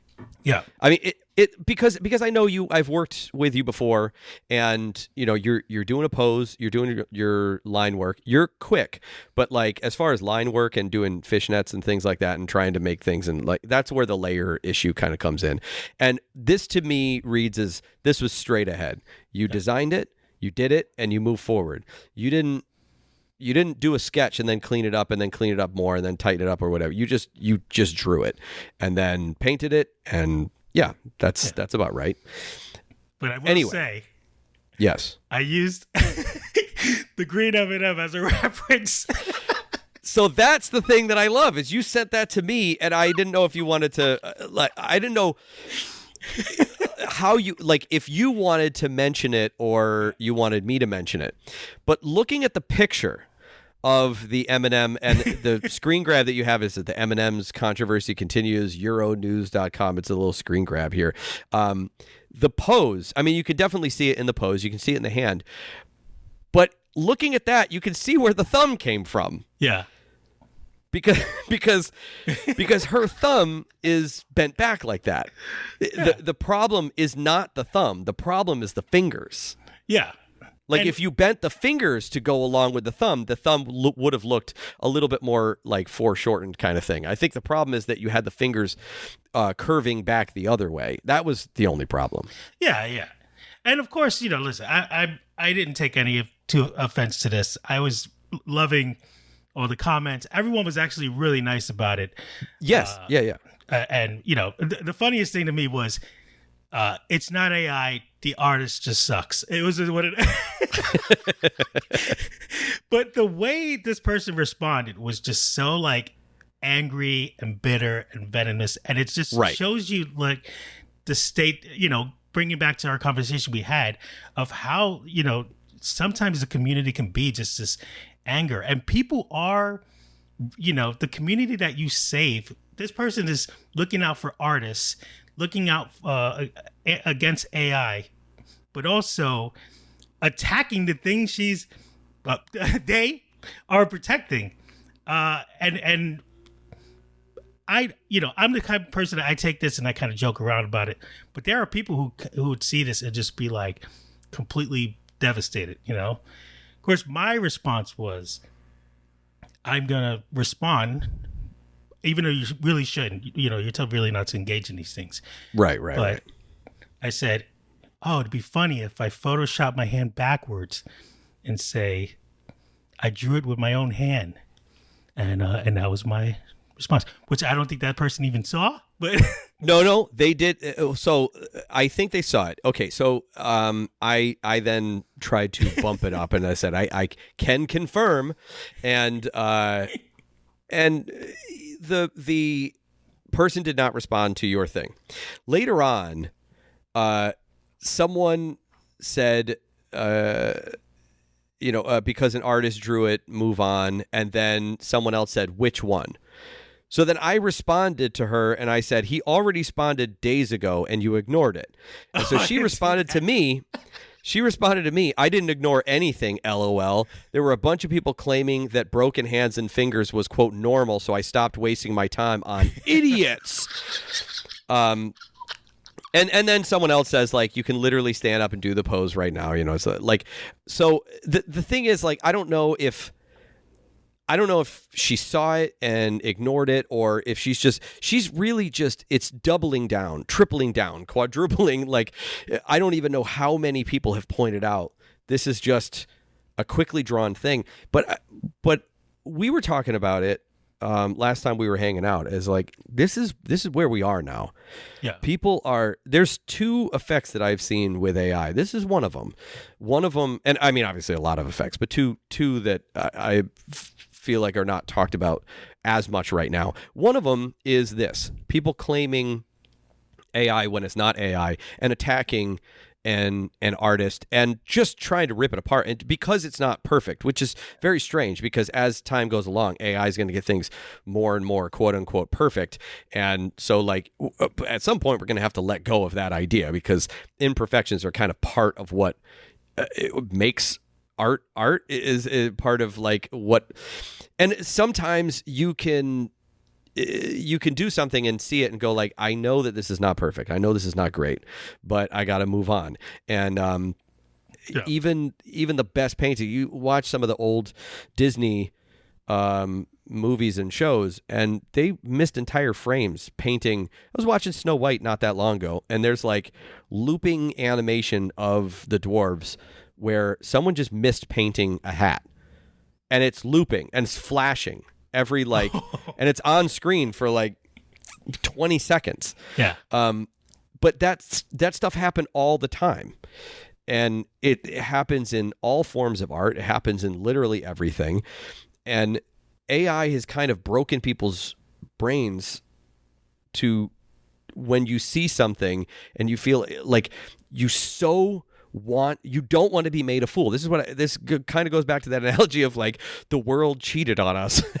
and like now we're just seeing everything. We're like, where let me look at your phone. It's like that's basically what this is. It's like this person is so scared of being made a fool and so scared of AI, and wants their heart's in the right place in that they want to protect the art form, but they're so scared that it's kind of blinding them to some obvious things, and also some things that sometimes you just can't tell on, like, if it is or is not. There are some tells that will make it obvious this is AI. There are some things that are like, this is probably AI, and there are some times where it's like, well, no, this is just, this is just, it's just simply a mistake. Yeah. And that's kind of what that one was. And I wouldn't even say there was a couple mistakes, but nothing that was like egregious, and nothing that was so obviously AI that it needed anyone to go on this crusade over this thing. It just seemed like such a weird thing to argue about. I mean, obviously AI is a big subject, and of course, and animation, we say it's an art. It's something we complain about. Movies, we complain about directors, the way their take on stuff. We complain about, we should complain about if we don't like something, complain about it. But there's a way of doing things where it's just like, I don't know, the way this person was, I don't know, it just seemed like such a weird, I'm acting like it did bother me, but it didn't bother me. I swear to you, it didn't bother me. But when you see it in person, and I see it all the time with like stuff like the animated series, when you know the animators for these projects, and you're just like, look at this crap. I redid this scene, and it's just like, especially if you're trying to make it in the industry, kind of crapping on other people's work is not really a great way of doing that. And I know I troll a lot. I make fun of things. That's my way. It's too bouncy. Yeah, too bouncy. Oh, listen. That's how we got people on the show. I just complain about their work, but I don't know. There really is just, especially with the animation community, just a very toxic way of going about things. Sometimes there can be. I think it's also literally just like every. That's what we're saying. Fandoms and stuff. It's everything. AI has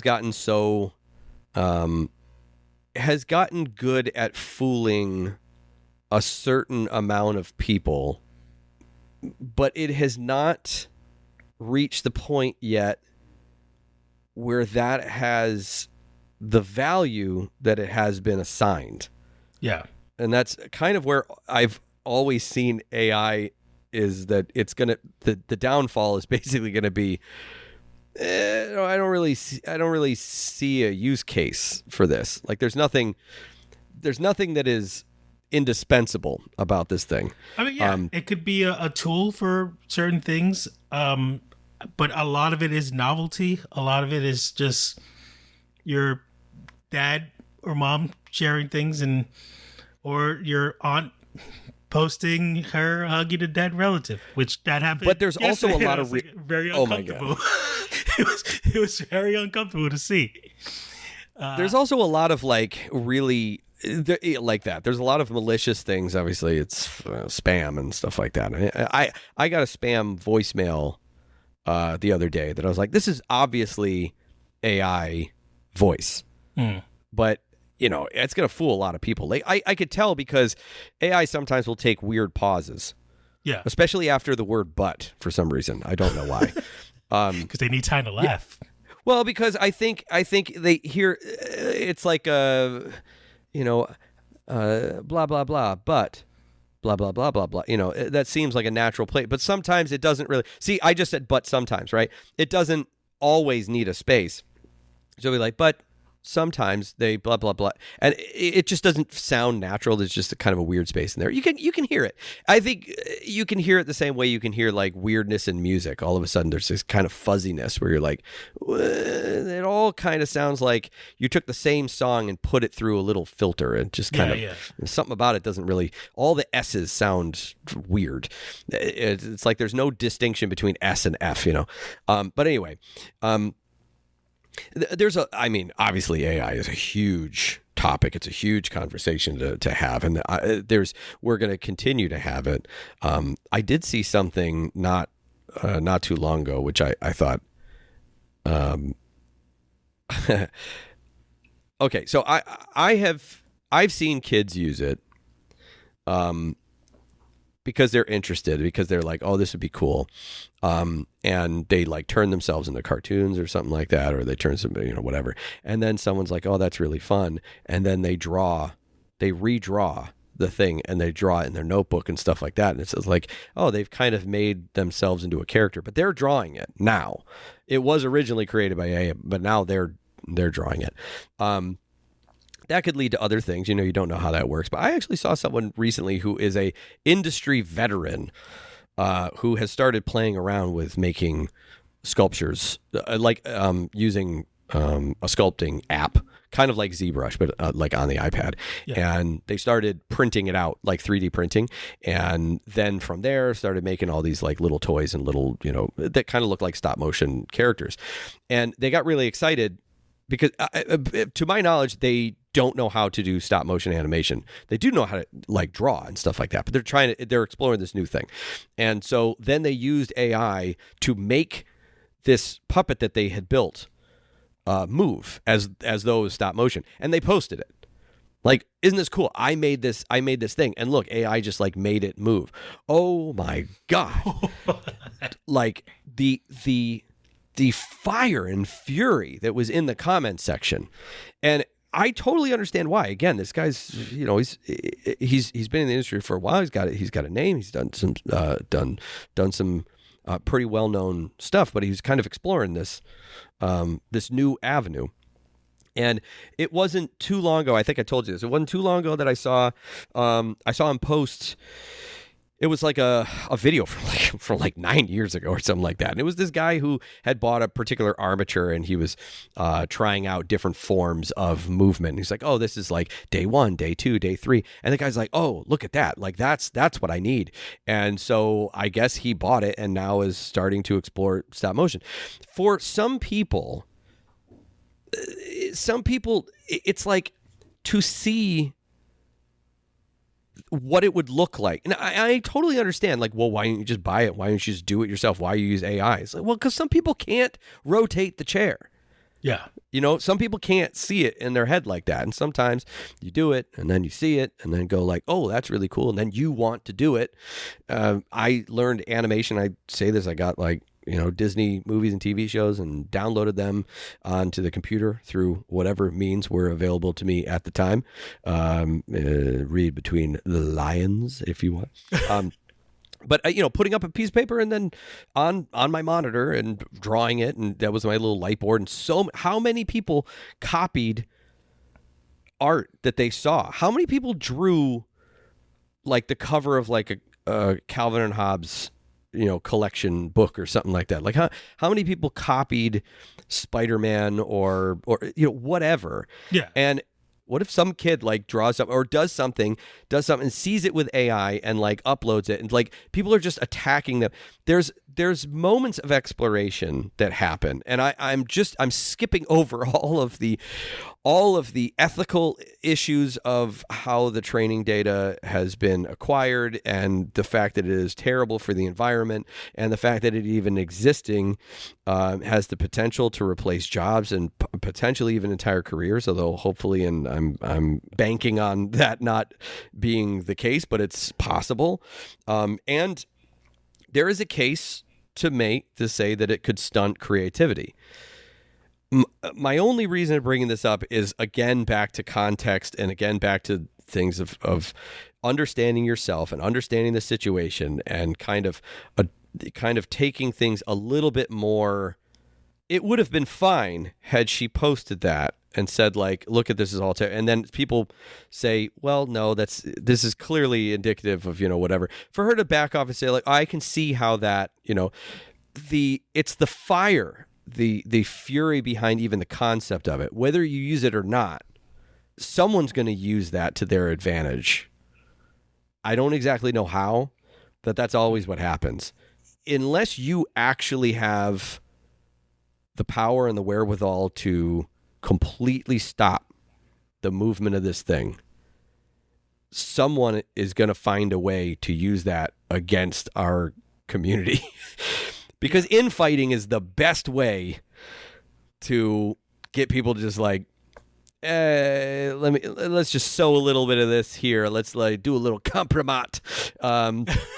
And look at them. They're eating themselves. They're looking over here. Well, they're not looking over here. I know it's a little conspiratorial, but like, I'm just saying that AI now has progressed so fast that it is being used in a lot of different ways by a lot of different people, and most of them are consumer based.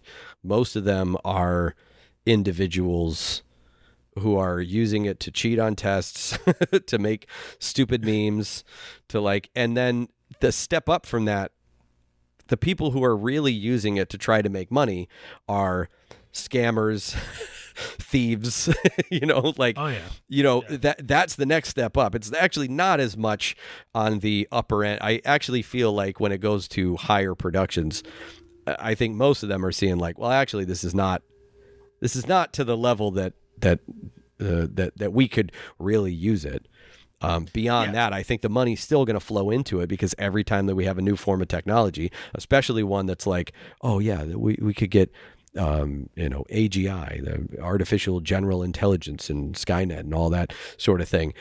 You think the government's just going to sit back and be like, yeah, let's just let companies try to do it? No, they're obviously involved. They're like every technology like this is. The government's going to get involved and say like, well, it's the new space race. It's just, it's in a similar way. It's kind of like a cold space race. It's, the China and Russia and the United States, everyone's racing to try to see what the upper limit of AI is, and to see who can get there first, who can get out in front first, because they think that the potential is there to make a lot of money, or to change the economy, or to change, whatever. And we have to be the ones to get there first. Meanwhile, we're down here going like, the thumb is bending in the wrong way. It's just, I just think like there's a lot of things about AI, and I just feel like there are levels to it, and context that is important, and there are real, serious, terrible, awful threats that maybe try to continually focus on those. I mean, yeah, yelling at a corporation saying like, you could give me the money instead, is not going to kind of win them over. But there is a fight to be had with that. I don't think you should yell at your relative for posting a minion, an AI minion, saying have a good weekend. Right. I think just kind of choose your battles wisely. I mean, I don't blame her for thinking, the Late Show might be, if they're using something and you think it's not fair. And But it's also strange because the Late Show has been canceled as a result of what? yeah, yeah, as a result of all this stuff. I mean, it's not a secret, the chain of events that happened to lead to the Late Show being canceled. Not just Colbert, but Late Show. So for her to pick, it just feels strange. Of all the shows that you could have, I mean, but she genuinely felt, I'm sure, that this was AI and it offended her, and she, and then, some of it is like, yeah, you kind of got to double down when people are coming after you, and what if she backed off and it ended up being AI? Like, I understand the motivation of it. I'm mostly just saying that the whole situation is designed at the moment to really just continue breaking our brains and to continue putting us in a place where we're not, I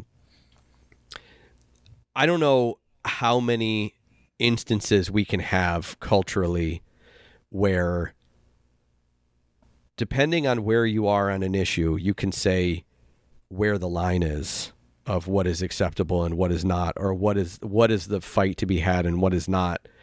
But if you push it too hard to where other people can't join in to this same fight, and where their line is different than yours, all that's going to do is fracture the cause.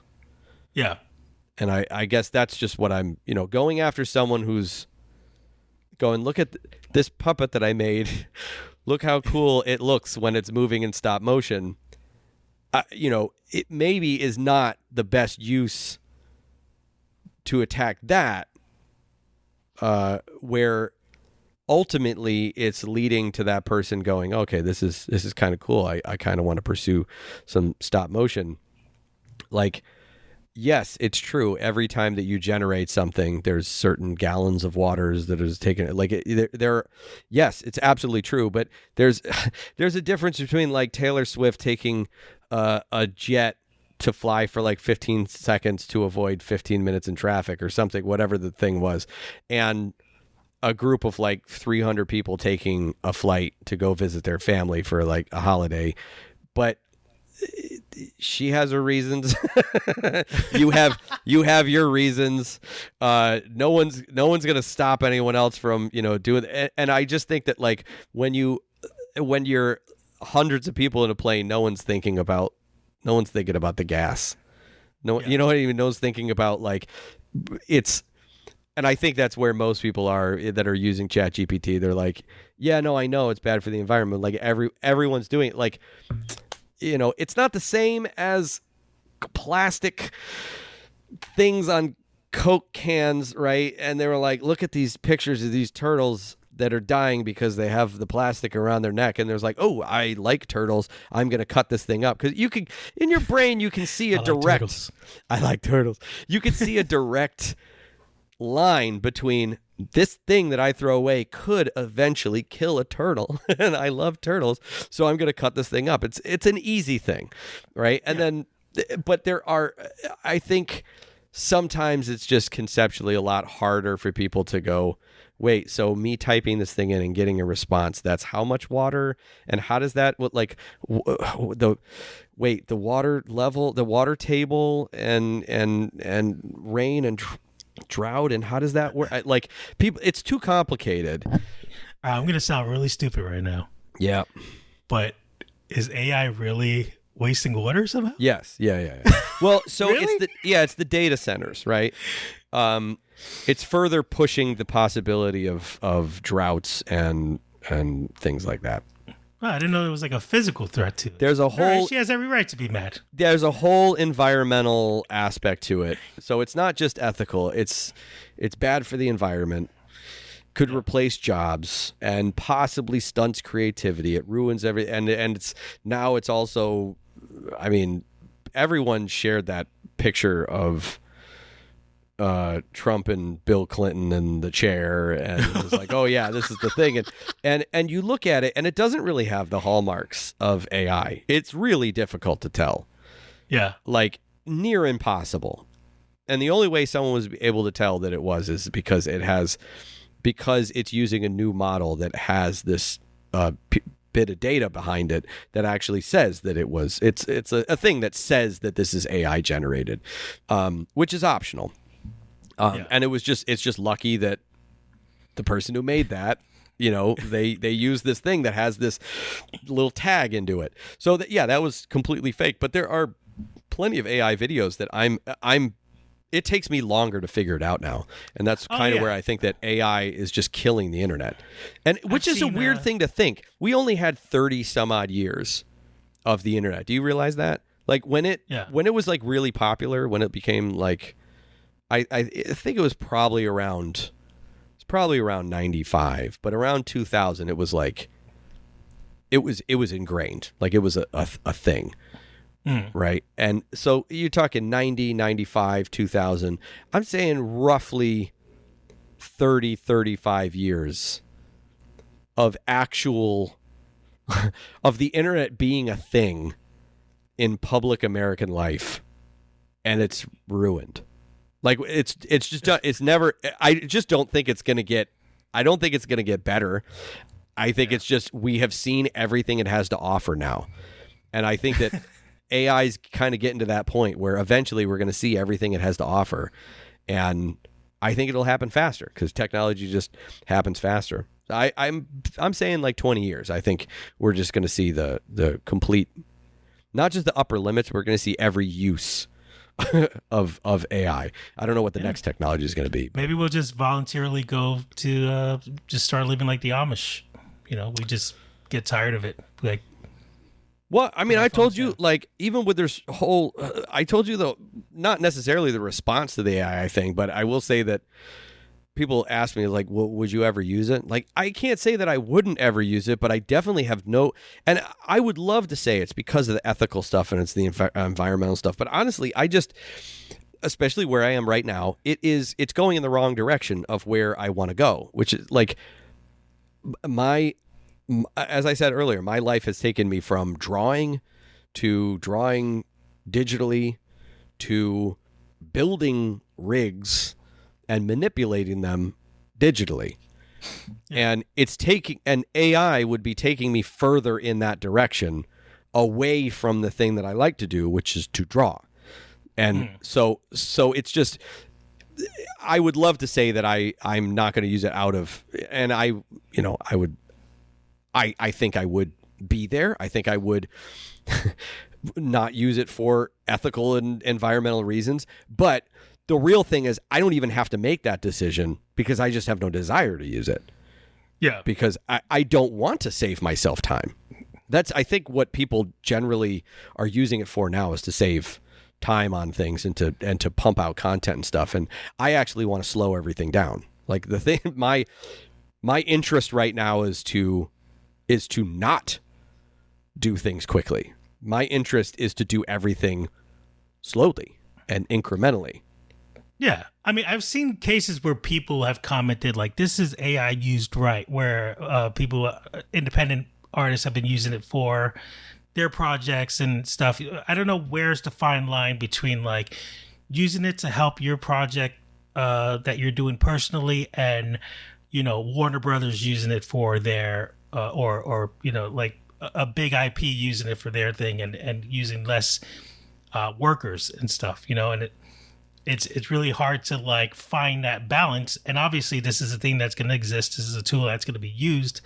And, if it's something that's going to be used to educate artists and maybe they can use it as something to learn from and how do you find that balance? And in the end, you do want people working and also knowing that technology is going to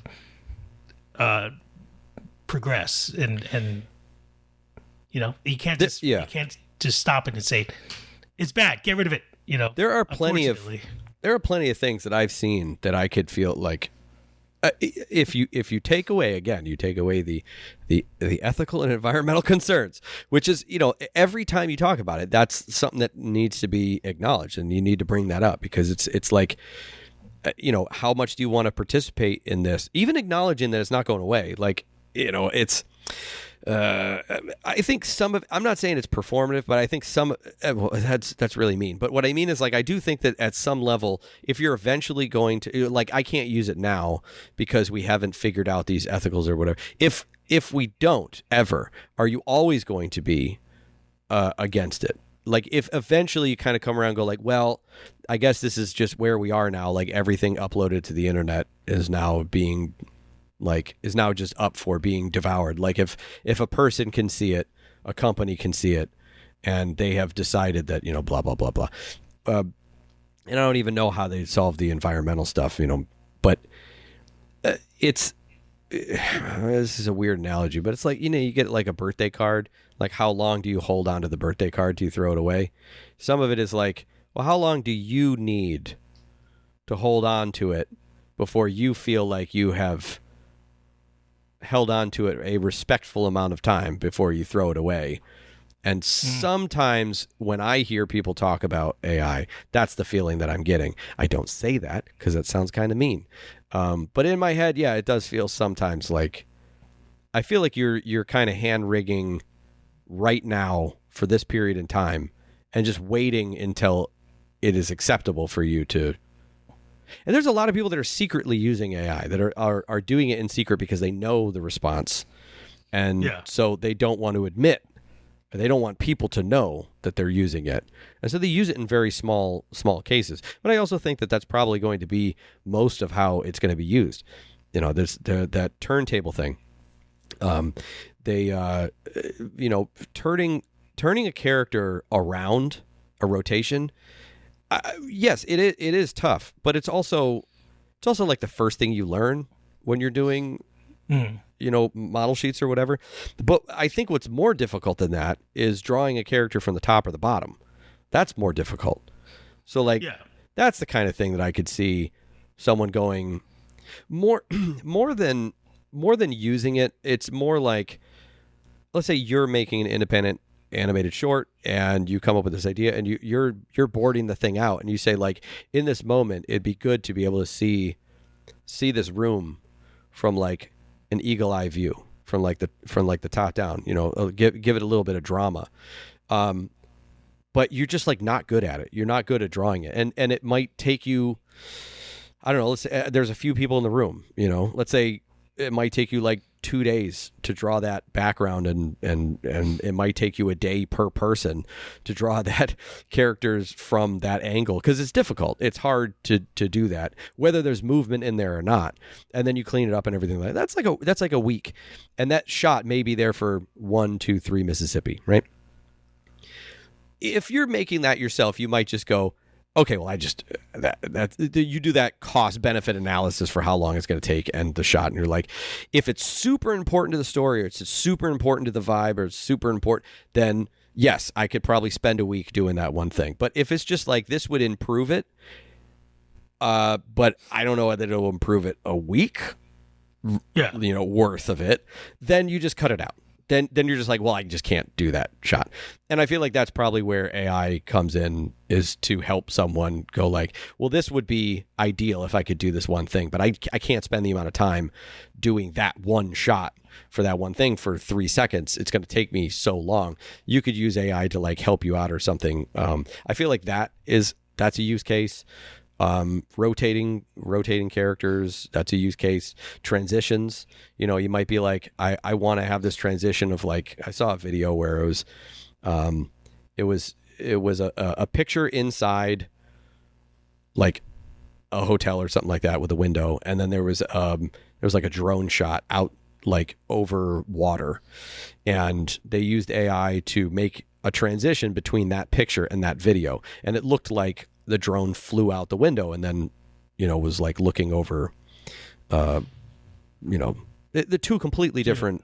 Yeah. So it's like, yeah, you totally could do that with a drone shot, but you would have to find a location that was actually next to water like that, and like or you could use visual effects, which is totally a thing that you could do. But again, my point is more about like using it for visualization, using it for using it for crowds. If you need to create a crowd of people, you might be able to draw someone and be like, okay, now turn this character into this style, which is your style. If you use like was it Stable Diffusion, you train it on your own data or whatever. I mean, I think I brought that up before. There's so many use cases for animation production that you could use. I personally find them boring. I think a lot of people find it very exciting. I find it boring. Mostly because where I am in life at this point in time is I find computer stuff boring. Yeah. I don't know any other way to describe it. I mean, it's just every time I'm using the computer for anything, I'm just bored with it. I'm good at it, and obviously it is integral to my career. So I have no problem with it, but it's not what I am driven to do. I am driven more with the creative decisions. I'm driven more with story these days. I'm driven more with the creative decisions that go behind making something. And then if I'm part of a team, I'm driven more in how can I best support the team and be the best people manager I can without overstepping into their creative outlet as part of the career. Those things are all very interesting. Those things are all very that's what I get out of it. So AI, I can see it. I can see how it would be helpful. I can see these use cases. I just have no desire to use them. But I get it. Yeah. Yeah, I think there is a balance that you can use, and I think it's just we have to stop openly showing our like insecurities and fears, because I don't think it helps really. Well, that was my point about like someone's going to find a way to use it against us, and I don't know how that's going to happen. But it's just there was the counterpoint to that was this image that someone had drawn. It was like an anime character, and they were like, it's really hard to draw a character from. Oh, I just realized that I just made an accidental comparison, drawing a character from the top and the bottom. Like it was a character looking up, and they had a really hard time drawing this character. I don't know if you saw it. I don't know anything about this character or the anime that it came from, but there was the artist community on Reddit and elsewhere jumped at it and started drawing this same character from these angles and started talking about like how difficult it is, and here's some resources that you can go, and like everyone really came together and didn't shame this person for this bad drawing, and it became this rallying cry of like, just try it, just try drawing, just go out there and kind of make a mistake. And I hope that there is more of that, because again, it is a little bit more, it's a little bit like I was saying about sometimes it's important for a kid to explore creative expression in a way almost like putting on the jacket of the creative expression. It's like being your favorite character or telling the jokes of your favorite stand-up comedian, and where kids might make the mistake of lying and saying, yeah, I did that, to feel what it's like to be that kind of creative. And I'm not saying that's a good thing. I'm saying there's a thing that happens in the human condition, which is like, you like when people like you, and that can make you make bad decisions. That can make you and some of that is happening with AI. Some of that is happening with copying other people's stuff, and they feel like they're changing it enough to make it their own, but they're obviously not. And there's all sorts of ethical navigation that you need to make with that. And it used to be a little bit more, well, you're just dealing with the people that you're showing. Your next door neighbor. Or I hate when I see something funny on TikTok and I'm like, oh, that's pretty clever, that's funny, and then I see 5 other videos doing the same exact joke because it's like, oh, this is the trend. Right. This, and it was like, no, it's not a trend. It was just a joke that somebody made, and now you're doing it. It's just like, yeah, it just seems like that's everything now. Yeah, and it's tough because now it's everyone is doing this stuff and it becomes mass consumption.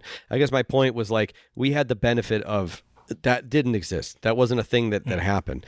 If you do a cover of a song and you upload it, no one's gonna like people are gonna come after you and be like, oh, you just stole this thing from this other, or whatever. You draw. I think people understand fan art, but like. I'm trying to make the comparison between someone doing something that they're basically copying, but that can lead to other things because the interest is to be that person. The interest is to be the person, a person who could do this. Yeah, and sometimes you want to pretend. Sometimes you want to wear that coat, and I just want to be careful about like shutting that part of it down. And I feel like maybe we're getting a little bit better at recognizing stuff like that. It's supporting people in their creative pursuits. But I think that's another thing about coming together and doing it as a group, doing it with like 3 or 4 people and you all kind of bounce off each other and all kind of help each other out. And there's a safety in numbers there where it doesn't feel like if you fail, like tug of war, if you lose your footing, you don't lose. As long as everyone else is like doing their thing and then you get up and then you're pulling and then someone else loses their footing, it evens out when you're all trying to do the same thing. And it's just AI is monolithically evil at the moment, but it is very complicated because there's a lot of different ways that it's being used. But I think that nobody can deny that having something like $100 billion deal between NVIDIA and OpenAI, where OpenAI uses their NVIDIA chips. If you want to read more about this bubble that's happening, I can link, but it's on Wired. But this is where I got this. NVIDIA has a $100 billion deal with OpenAI, and the deal and OpenAI in turn uses NVIDIA chips. Like to do their work. OpenAI relies on Microsoft's computing power, which is a $10 billion deal, and Microsoft needs OpenAI's models to do its AI. So it's just all these huge companies that are interlinked like a spider web, and if it falls, it's taken a lot with it. It's a huge bubble right now, and it might be, kind of ready to burst. Well, yeah, and I do generally think whenever you hear someone say like, "Oh, and this part of the thing I did with the city was AI," and people kind of just lose interest in whatever you're saying, as opposed to, I've made this city out of pieces of computer parts and an old VCR, and like, people still really love that kind of like craft and stuff. So it's not, I showed you a clip of, I showed you something of behind the scenes of this stop motion dancing Frankenstein girl the other day, and like how cool it was to see something being built and made that way. So I'm just gonna say there's so much of that type of footage out there. There's no reason to think that AI can't fake those behind the scenes videos of the hand That's coming true. out. And I'm not saying that it was. I mean, it obviously wasn't. But even at that may be something that AI like takes away. We don't know where we're going to. Where everything is going to kind of settle out. I just think that it's right now you're kind of navigating there's an artistic community, there's a consumerist community, There's just things that are like, oh, this is cool. Like I want to do this. Oh, look at this. There's small businesses that are trying to use it. I saw someone calling out like I don't know anything about this coffee place, but like there was some coffee place that was using AI characters as like the mascots for each one of their types of coffee, and everyone was like, I bet that coffee's like terrible because they use AI for like. It was like, first of all, yeah, maybe, yeah, that's. I mean, it's probably not a good. It's probably one of those red flags that like. Yeah, it could just be indicative of their entire attitude toward producing things, or it could be someone who is not involved in this AI conversation at all, and they just were like, I just spent all this time like combining the perfect blend of coffees together, and they're like, oh, these are cool. I don't know, their fucking nephew or something like is like, look at these characters I did, and they're like, oh, that looks great. I don't know. I don't know anything about this. It could be evil. And it could be just generally ignorant, and it could, but, and I'm not saying that everyone has to do their own research and you have to know where it's all coming from and everything. I'm just saying not, it's a little bit like, to my analogy, we're going to have to figure out how to trust again without giving up that feeling of security that we're not going to be made a fool of again, which is, that's back to my analogy of us being cheated on by reality, by life. That there's a balance that needs to be struck, which is just really tough. I have no patience for AI, but I also have no patience for fandoms. I have no patience for people being like aggressive toward other people or other communities. Don't like the bullying thing, even though we have fun on the podcast getting all like loud and like this is stupid and this is dumb and it's too bouncy, to go back to that. And I think sometimes in the past we have not respected the fact that it's not just us talking, it is going out, and it's not just going out to just our listeners, it's going out to potential future listeners and potential, and people who could be involved in the thing. And I think that kind of acknowledgement had happened over time. So it's not like, it's not natural, I think, to think about the context of millions of people in various stages of life and existence. It's tough. That's a tough thing to do.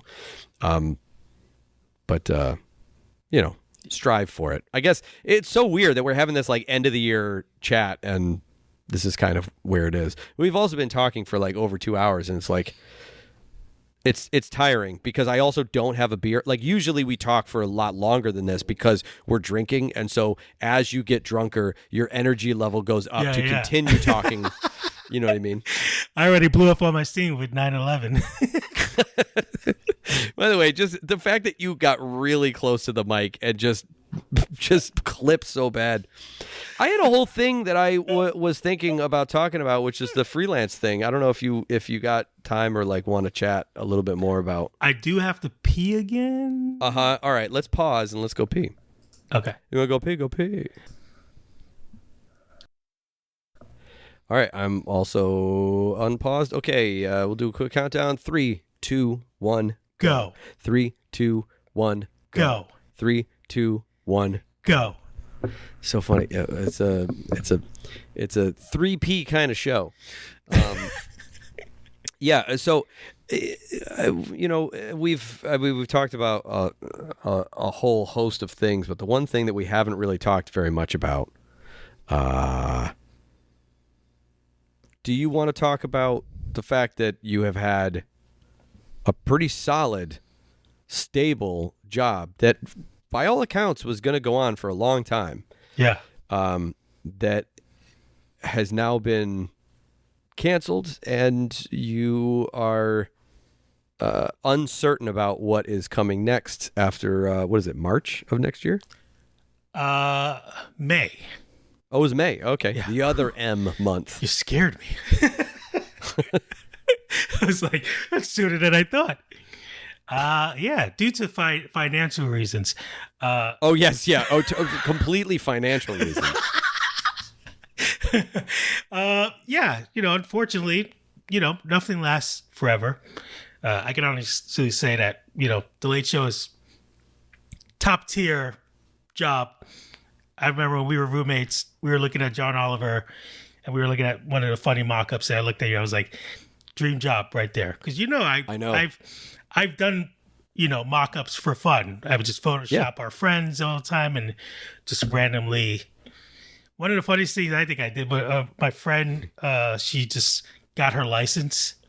So she posted herself at the steering wheel, and you can see the window there.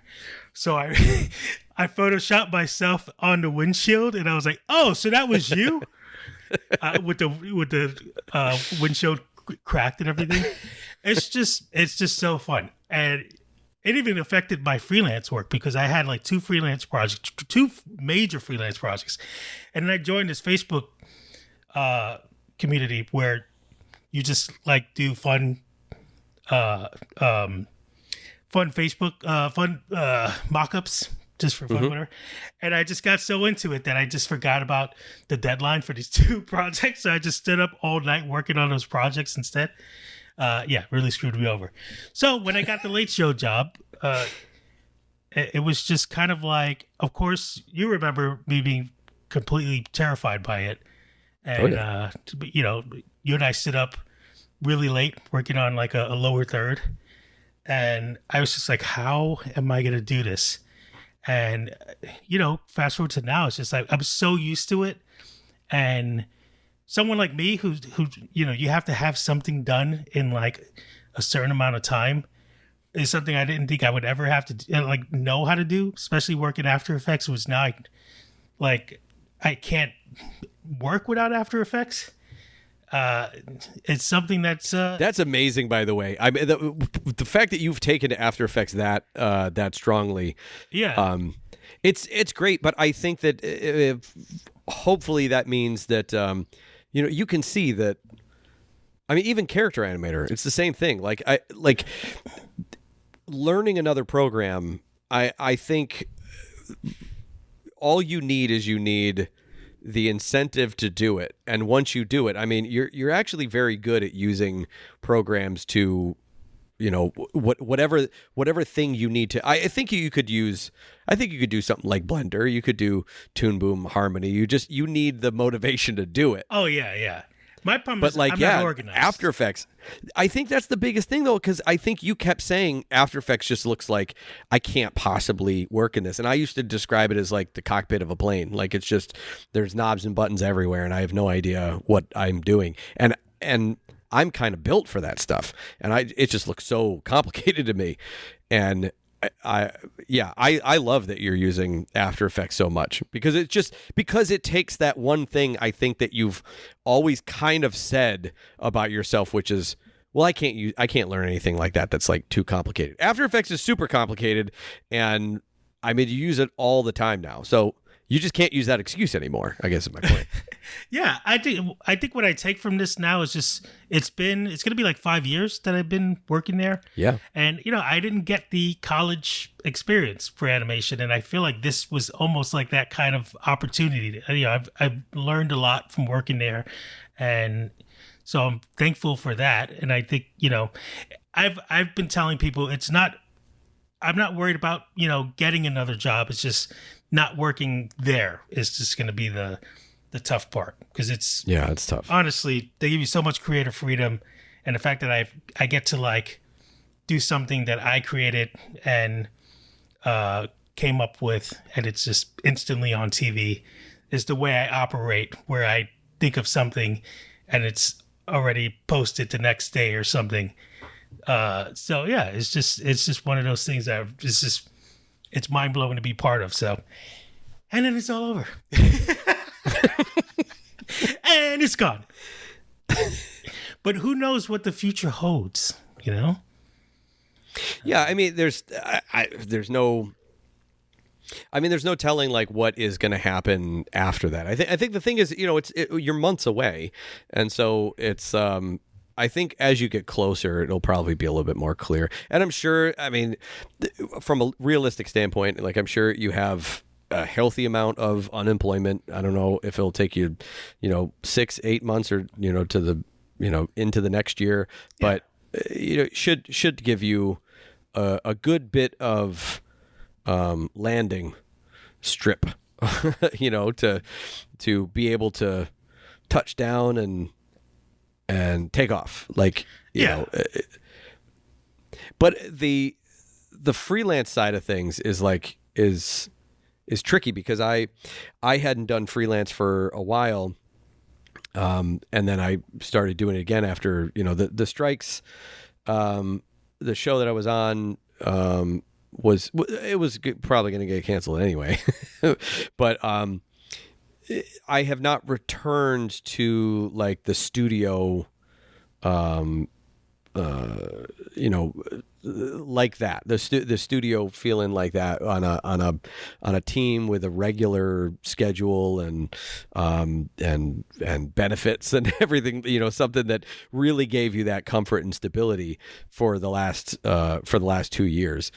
And so I don't know. I don't know if like when you come out of it and you go into, I'm saying unemployment gives you a little bit of buffer. Let's say we're taken to 2027, basically, is like, that's really, I think, when you need to worry. 2020. If you don't have anything by 2027, but like, I think you have enough to like carry you through, 2026.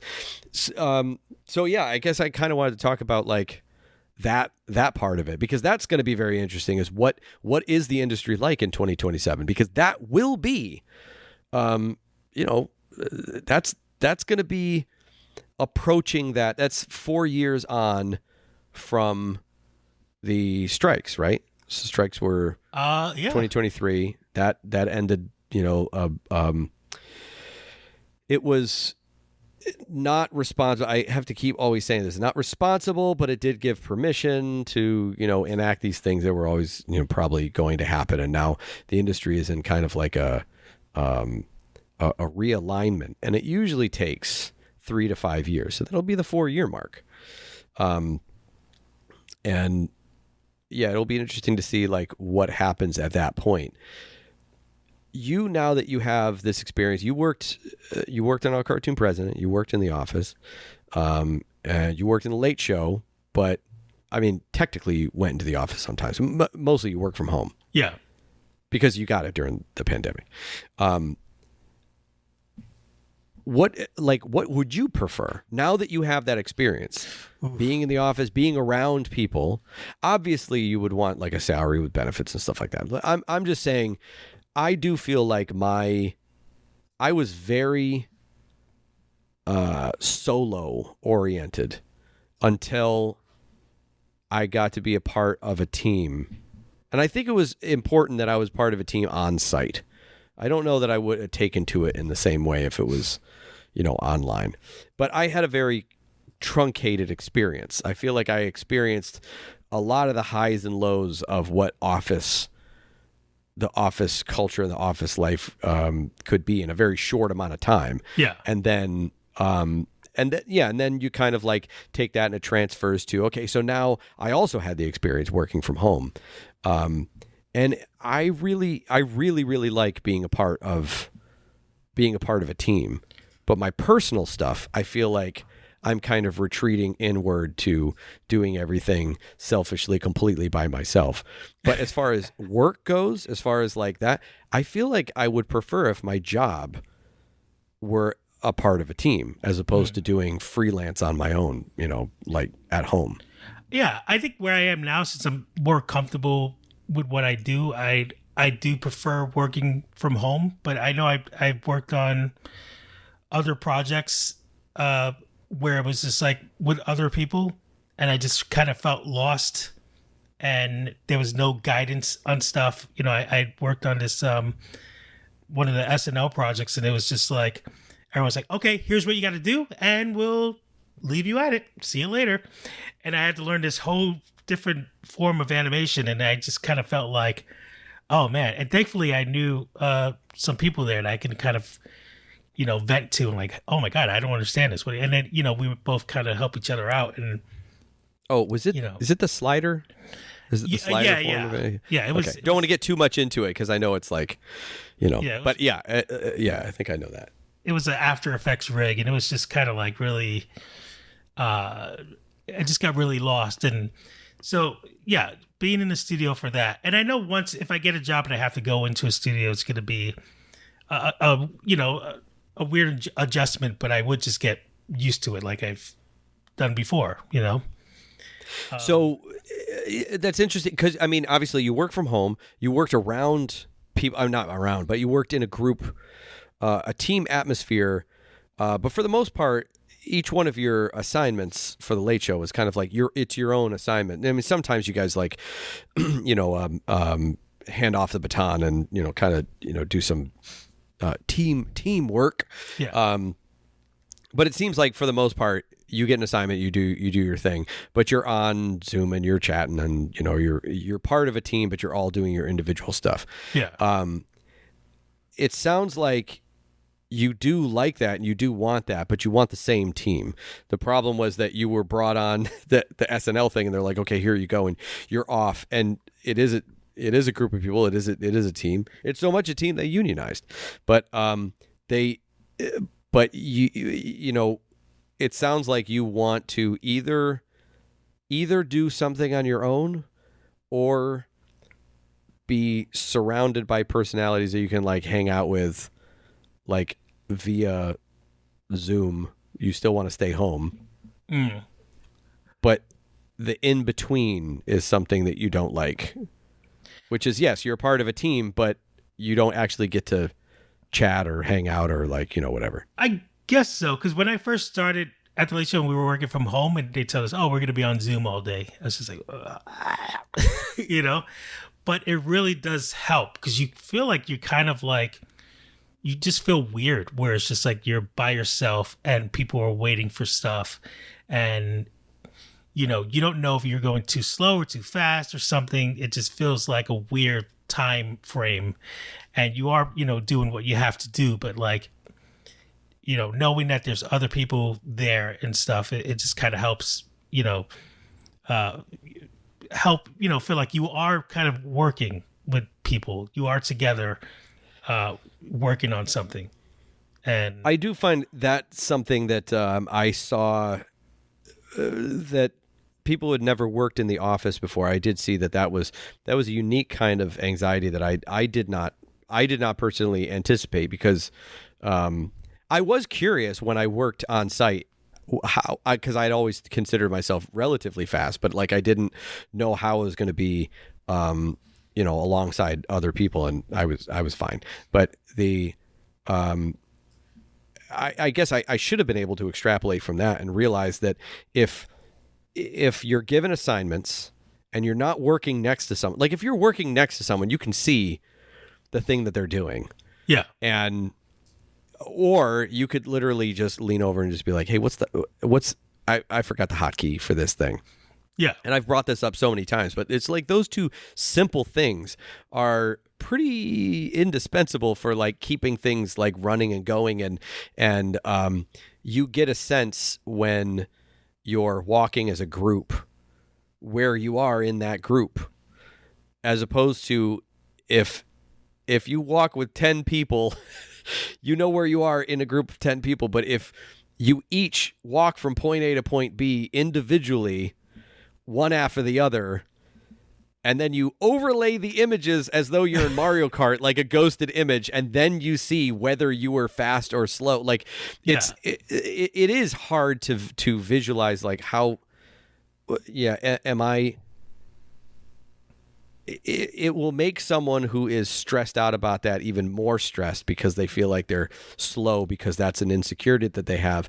And it'll make someone who doesn't care at all, who just wants to take every opportunity to not do work and push everything off to the last minute. It will make them even like even slower, and then make the other person even more stressed. And it's like it is hard to gauge how quickly or how efficient everyone needs to be and when you're working from home. Yeah, and I have no problem telling someone, "Hey, I'm an idiot. I don't know what's going on."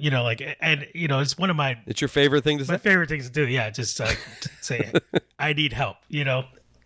And you start seeing everyone else doing their work already, and you're just kind of like, "Oh my god!" And your rendering is just like, "This is gonna take 3 hours." You're just like, "Oh crap," So I do get like being around, an environment. So I could get used to going somewhere. I remember one of the things when we were working at Cartoon President was I was right by the kitchen, so people were passing behind me. And Man, I feel so bad. I did that on purpose, and I thought that was such a. I thought you would want not to be next to the kitchen, but I thought you would want essentially. I was treating you as like someone who was like agoraphobic and like and like. I mean, you like are wanted correct. and wanted to be able to stand up and easily leave and just go to the bathroom in silence without like going, oh, excuse me, and like getting next to. So that's why I made that seating arrangement. I put you there. Spot. But it also had its flaws too. Right. Nothing's ever perfect. There's always going to be something wrong. That's the UFO way. As you can see, as I keep everything very tiny, all my your windows, boxes, all my windows are very small, and I write very small because it's just like, don't look at me, don't look at what I'm doing. I'm doing my job, but just don't look. So that's pretty much how I work. So that's one of my. It's so funny. That's how I can tell how. That's how I can tell how drunk you are, is how much space you're willing to take up. Yeah. Because when you're sober, you are the biggest little man. You're just all your arms are inside, everything's inside. You're just trying to take up as little space as possible. And when you walk through a crowd, you could just see you going, oh, and your hands are up, and you're just like, just trying to like, and you're doing such a dance and being like, oh, just trying to squeeze by and everything. And the drunker you get, the more space your shoulders kind of like relax, your arms move out. You start like touching other plates and things, and you start like moving things around, and then when you go to the bathroom and you go through a crowd, you're just like, excuse me. You're just like, you start taking up a lot more space when you get it. It's just very funny to see a very direct relationship between between your inhibitions being lowered and your ability to be like, no, I'm fine. I could just be me. There's a bit of a sweet spot there. That's why I drink when I work. You could overdo it. Yeah. Well, that's why that burger's thumb looked that way. Yeah. The thing that I've encountered a lot with freelance, and this is kind of a strange thing, but it's less about working from home, although it is an interesting idea about like how do you want to work, because that's never really been much of a question, I think, at least in previous decades.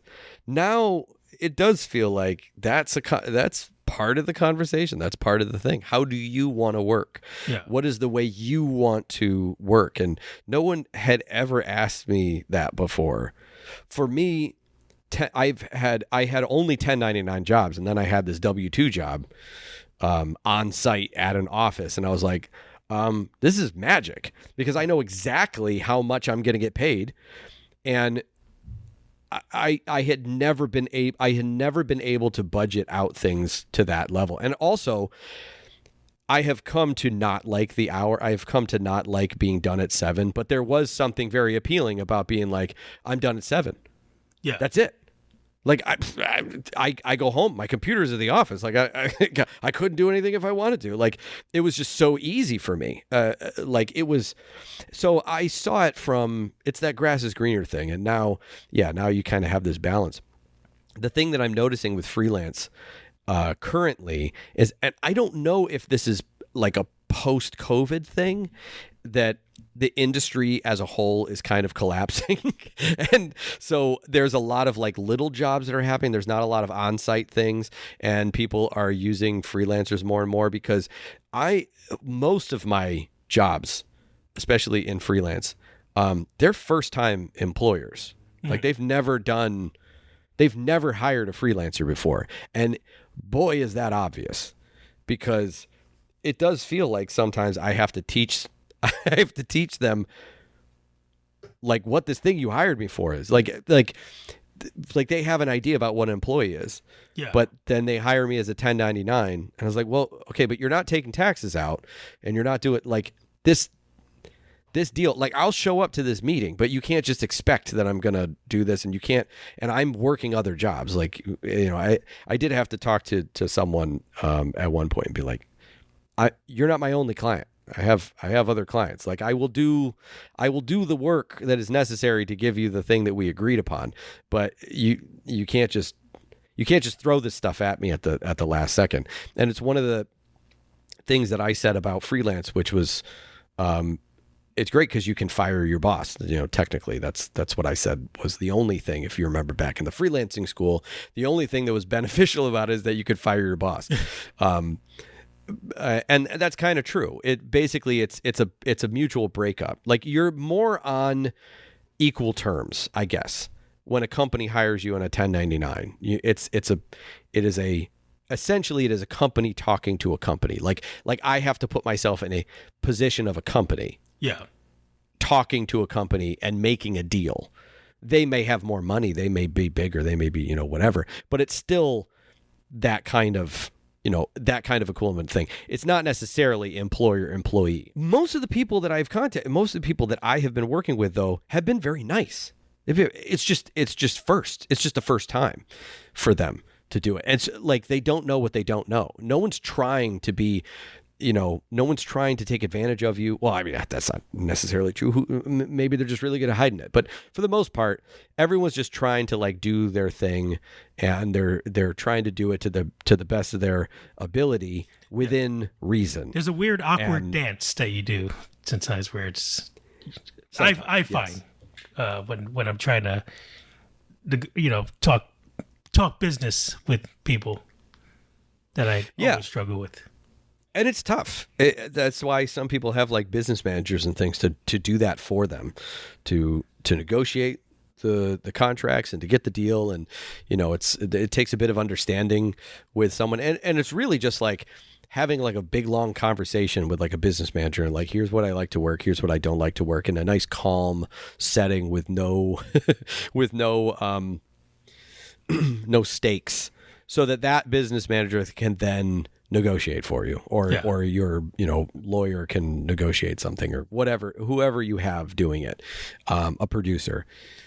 But the other thing aside from that is that also I do feel like, because they're kind of new to it, they don't understand all that. So I had one where someone was like, hey, so we got this job, we got this thing, and like, how much do you think this would cost? And I was like, well, I can see that, you want this done very quickly. I don't normally give a quote to begin with, because there's a lot of factors at work, but generally speaking, the thing that you described would be about this amount of money, but we can, push or pull that in any way. And so we should probably talk about the project.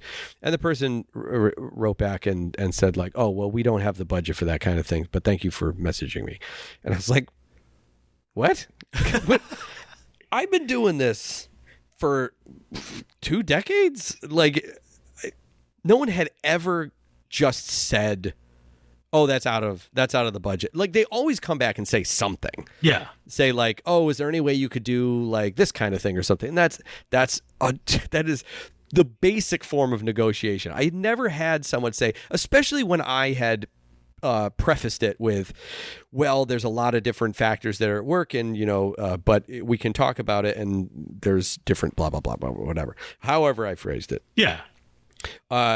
I just never had anyone go like, "Oh, well, that's too much." Okay, we're gonna. Yeah, I mean, you. It's not a commission. You gave them the opportunity it's to like kind of lower the price, and they were just like, "No, I don't want to bother with that."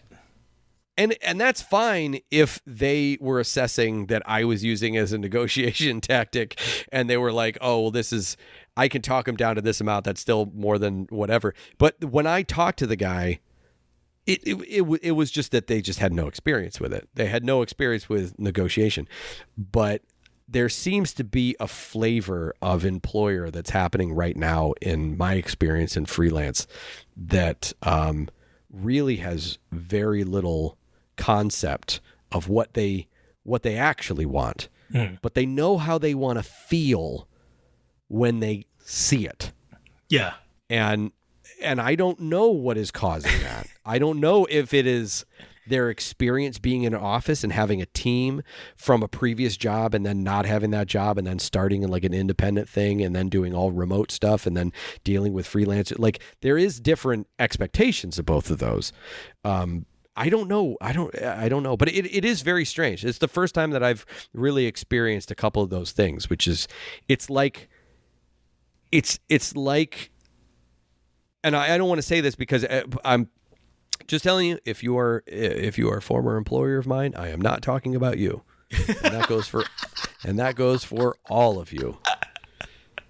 But the thing is, it's like no one's fault really. It's just it is an experience that I'm having that it seems like there's so many fresh starts in business that are hiring freelancers to make these dreams come true, and they don't really know what to expect out of it. And I don't know why there is a disconnect between people who started businesses in the past. Yeah. And like when they didn't know what to expect, they knew what to expect. They were just trying to take advantage of you. This feels different, and I don't know why. Is it because they're basing it on something they've seen, but they haven't shared it with you? So there's like, oh, I kind of expect it to look like what I've seen on TV or from that other company. Maybe. I mean, I am shared things, but oftentimes it's like, well, this is not applicable to the thing that you said. But it's like they want the vibes of that thing. It's I don't know. I can't quite pinpoint it. I guess I just wanted to speak it. Just wanted to mention it and name it. I've had issues where, they were like, I want this to look like a child drew it. And the animation doesn't have to be perfect. And, it's supposed to look crappy because you want to focus more on the story than the animation. And then when you give them that, it's just like, what is this? Why did you do it this way? Yeah. One thing I used to do, which I have brought back, which is when someone says something like, okay, it's I pitch them on a thing. Let's say it's a project and I say, okay, this is going to be $3,000, something attainable there. Say this is $3,000, and the question then becomes, what does $3,000 look to you? Like what are you expecting to see? Like what kind of quality target are you hitting? Because it varies. Because it varies based on, I think, how much $3,000 is to them. Yeah. What percentage of their operating cost is that 3. And I don't know, maybe it's there seems to be just a difficulty in explaining or communicating what is desired and what is wanted. The other thing that I've seen is a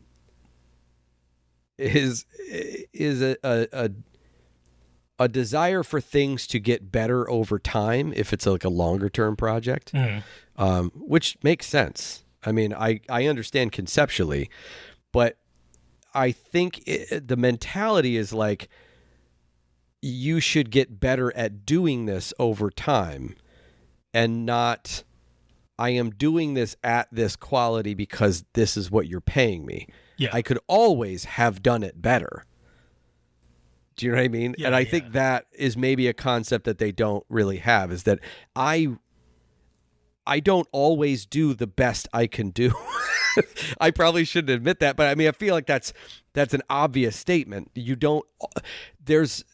I could spend all my waking hours doing something, and I could do that same conceptual idea in a day.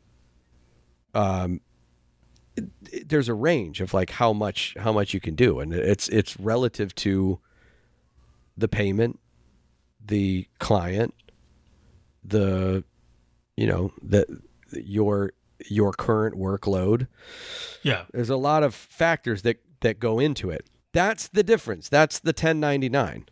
That's why I like a W-2 job, because it's just like you don't have to worry about it. Like all that's gone. I don't have to factor any of that in. That's why I felt like it was magic. I was getting paid much less on that W-2 job than I was getting paid in freelance at the time. But my stress was so much lower. I lost weight immediately when I got that W-2 job, and I didn't do anything. and as soon as I got like, it's kind of crazy what happens to your body in different types of stress. Because like, yeah, I gained a lot of weight when I had a particular type of stress. And then it was like, oh, we're taking a break between seasons or whatever. And I knew that we were coming back. So I didn't look for anything. I didn't do any freelance. I just kind of like, I didn't go on a diet. I didn't exercise. I didn't do anything. I lost 20 pounds. Just from that. And that was stress. Just from the break. Yeah. I did literally nothing. And I of course you could say some of that is probably snacking and stuff like that. But actually, I feel like I was eating more when I was on break than I was when I was working, because I didn't eat breakfast or lunch. I only ate dinner, because I had only coffee up until dinner time, which is usually around like 8 o'clock. And then sometimes, I'd have like a late night snack or something if I was like working late. But I don't know what the future of, there's a lot of factors there's a lot of different things in the industry. There's freelance, there's contract, there's on-site and off-site, there's indie, projects that you're doing on your own. There's a lot of stuff that you can, and there's also location-based stuff, the geolocated, geolocked, you could, what is the industry in New York City going to look like, or the tri-state area kind of thing. And I know that people in Atlanta, Georgia, had a hard time for a bit. Some jobs are starting to come back, but there's a lot more work that I'm seeing that's going to Texas right now. So it kind of depends on like what cut of the pie are they getting that we're not getting. Yeah. So that's why I'm saying is I think 2027 is going to be interesting to see like where it is at that time. Because right now it's kind of, you're getting little freelance jobs here or there. You're getting little stuff. I can start to hear a heartbeat. I can start to hear it start to come back. Just don't know what's going to be the final jolt that's going to be like, okay, we're back and we got a job and we got a thing. Maybe over time, these people who are doing their freelance and hiring and stuff, maybe they'll continue doing it and they'll get better at it and whatever. Maybe this is just a change for good. Maybe freelance is just broken. I mean, maybe it's less of companies and maybe it's more artists having projects and then hiring other artists for their projects. And then they'll get bigger, and then they'll end up having these independent companies, and then it'll all probably go back to the exact same spot. But where we are right now at the end of 2025 is a very weird place, because we've been in limbo for a bit and we're still there, and we still don't know how we're going to get out of it, or when we're going to get out of it, or if we're going to get out of it, and what it's going to look like on the other end. And this specter of AI just hanging over everyone's head. Yeah. Like, is this going to take jobs? Is it really going to take jobs, or is it just going to be a thing that is like, well, everyone's using AI now, so you're going to use, AI. My take has always been, I think it is going to reduce the number of available jobs, but it is not going to take careers. Same. So your career is still going to be there, but where there used to be 100 people, now there's going to be like 80. Yeah. I mean, I don't know if the numbers are correct, but you know what I'm saying. Yeah. It's obviously if the whole idea is to make things faster and more efficient. But I do think that people also constantly want things better and better and better. And it could be, it's not like the industry doesn't want money being taken out of things. It's the investment into AI that's the thing that they want. And of course, in the short term, they're going to be like, we can make this faster, which means more profitable, which means we can make more stuff. But that only works if people want more stuff. And if you already have your investments and you already have your system and you're making a lot of stuff, and then people are like, actually, we don't want as many things. We want better things. Then you still have the money. You still have the infrastructure that's there. So now you need to make better things. And hopefully that means that, well, now you'll have bigger teams again. Yeah. And, you know, it's who knows where we're going. I think the true test now, I think there's like 2 movies coming out that's like fully AI, I think. Those are going to be terrible. Yeah, I can tell you right now, if it's fully AI, those are going to be terrible. Let's see how that works out. If it's a hit, we're in trouble. But I highly doubt it. I haven't been impressed with anything that I've seen that has been AI, and I know that I'm not saying that I don't think the technology itself is impressive in its structure, in its in its conceit. And I think there's some cool stuff that people are doing and trying to do. And I think that sometimes when someone makes something with AI, it's like you can see it. Oh, look at it's pretty in these ways that I see other things being pretty. Yeah. But it's not impressive to me. Yeah. Like, I'm not even saying creatively. It's not, I don't even know how to describe it. The feeling that I get is that when I see something that is AI, that is obviously AI, and it's the same thing when I read it or I hear it or something about it. Usually the thing that ticks off in my head is I feel like this should be cool, but it's not. That's usually the thing that makes me look closer at it and go, oh, it's AI. And I don't know what it is. It's a taste thing. Yeah. And I'm not saying it's good or bad. I'm just saying sometimes I see something and the thing that makes me look at it closer is like, I don't really like it. Like it has all the hallmarks of a thing that looks like a thing that I should like. Yeah. And it has all these, bells and whistles and like pretty in these kinds of ways or whatever. Something about it just feels, just not cool. I've seen a lot of AI like horror imagery that I think in short form are pretty interesting, and I the way its ability to capture like what dreams look like or nightmares to that nature.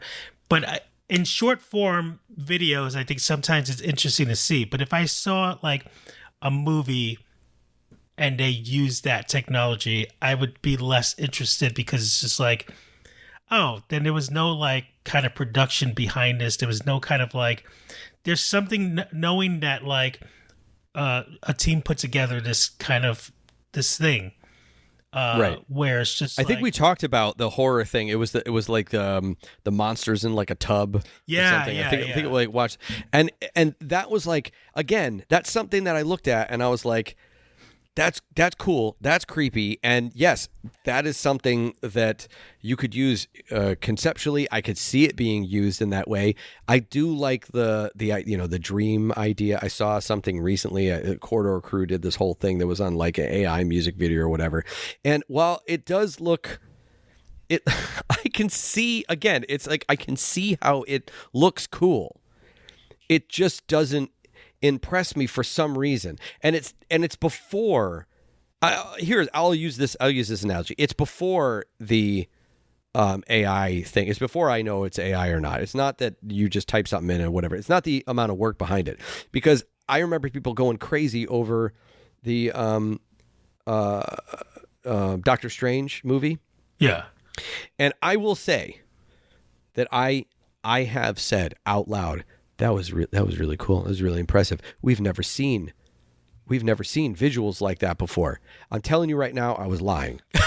Because, and I don't know why I did this. And I think I mentioned this. I think I mentioned this to you before. I don't know why this happened. It's probably the most recent time that I can think of in my life where I heard everyone around me saying, look at the artistry behind this. Look how cool this is. Look at the way it folds and it fractals and it's so neat, so dreamlike, so impressive.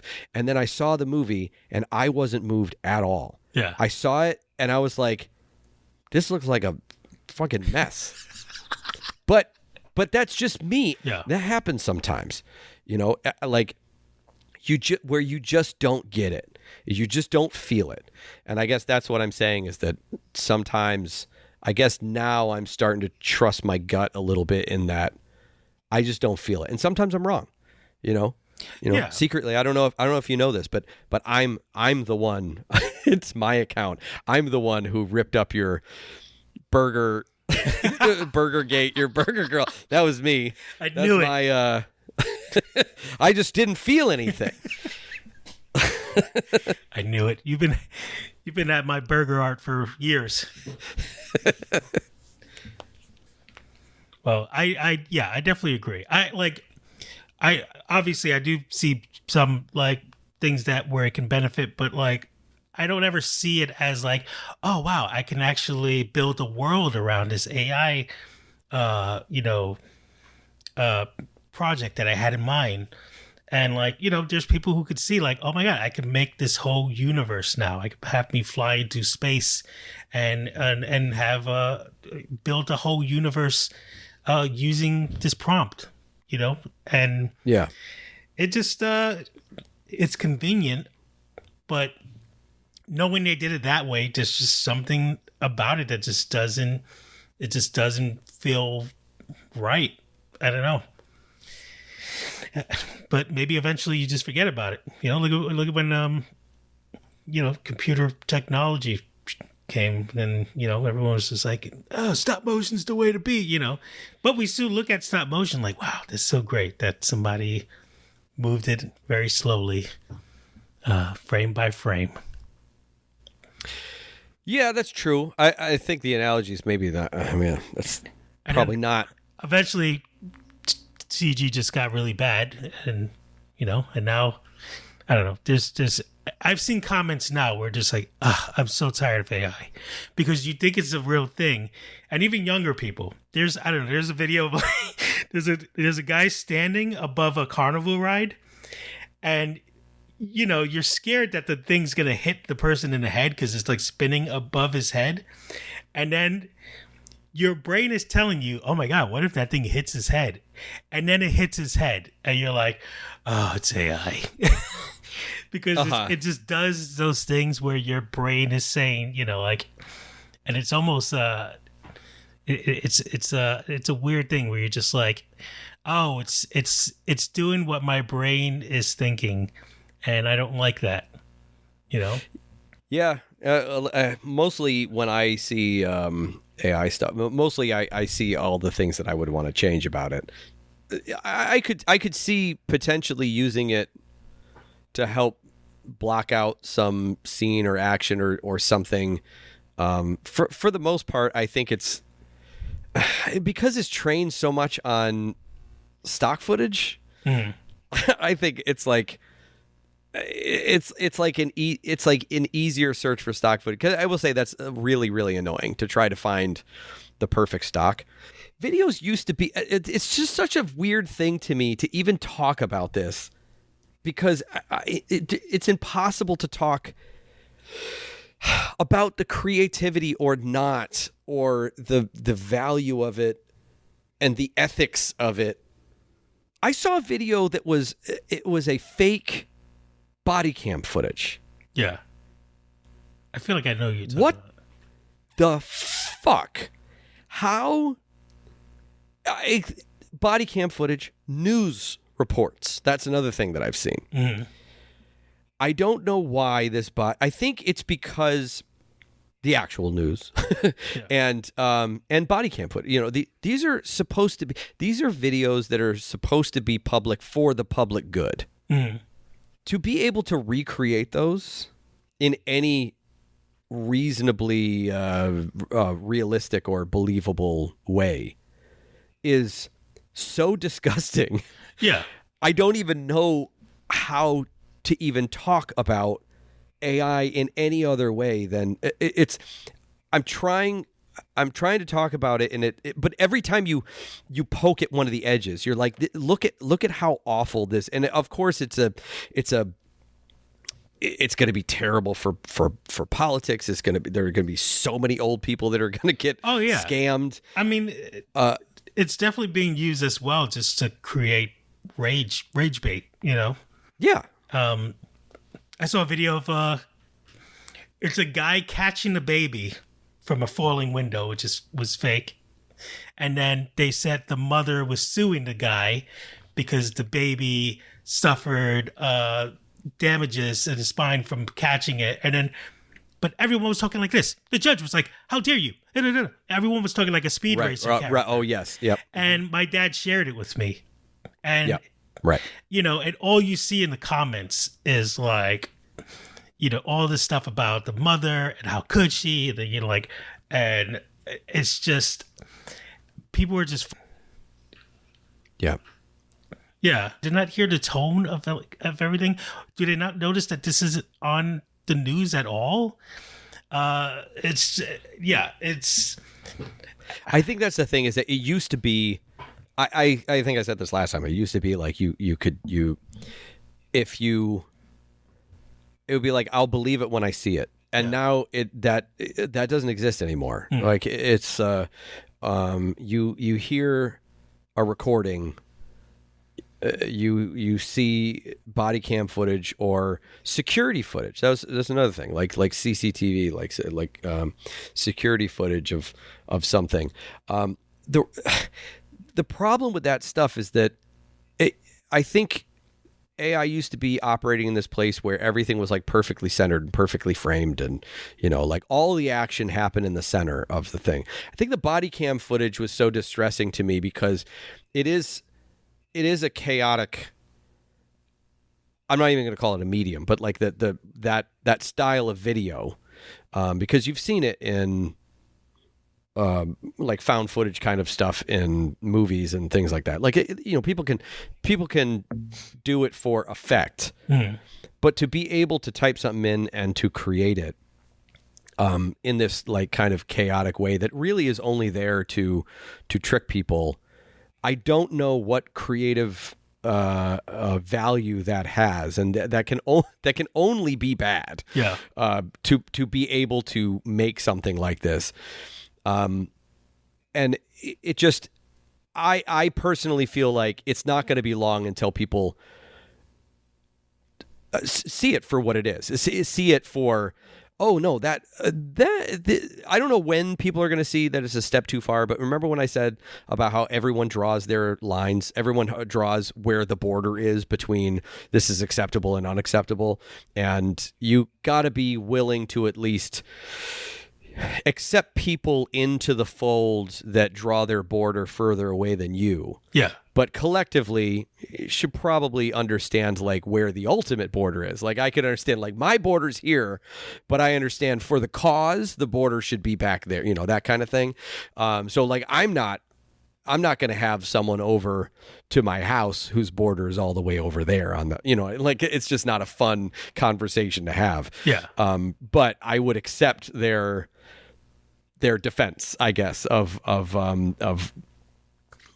creative rights and things like that. I'm just saying, I don't know when it's going to happen, but I feel it in my bones. It's going to happen soon.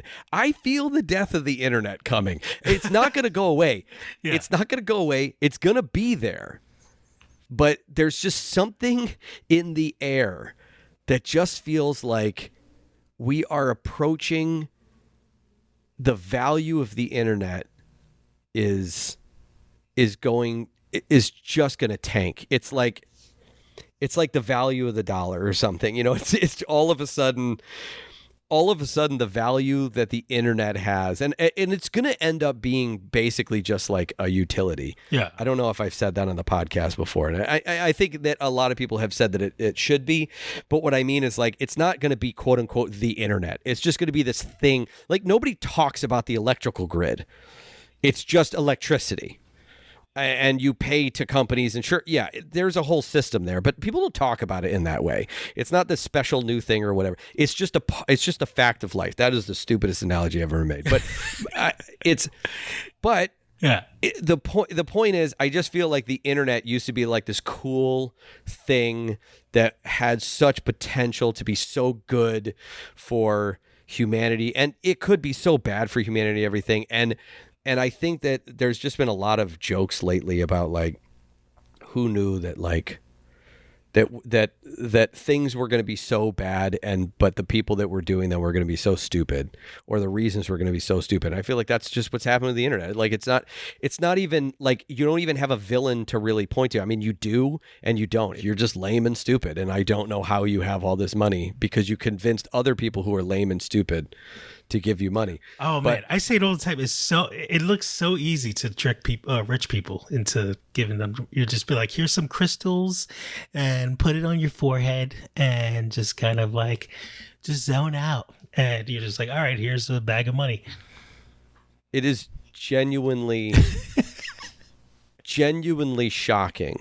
Here's it's some kind of oils. like, you know how, like, there are things that, like, you look at and go, like, I could make money doing that, and you choose not to do it because you don't want to be the person who does that. Yeah. You know, and not that you judge the person that does it, but because that's just not you. Yeah. You're not that kind of person. And I feel like it's that when you see people, they're just making all this money. You could sometimes look at it and be like, I could make a ton of money just tricking all these rich dopes, but I just can't do it. I just can't do it because it's just not me. Yeah. I find I would feel no value in the things that I have from the money that I got from doing that. I feel like there's a lot of people who be like, I'm totally fine with it. Then do it, man. Yeah. But like, for the most part, I just kind of feel like there's an X factor in your career and in your life, because it is a major factor. And that is, like, do you value the thing that you're doing that is getting you, that is sustaining a life that you want? And there's a lot of different ways that you can go about that.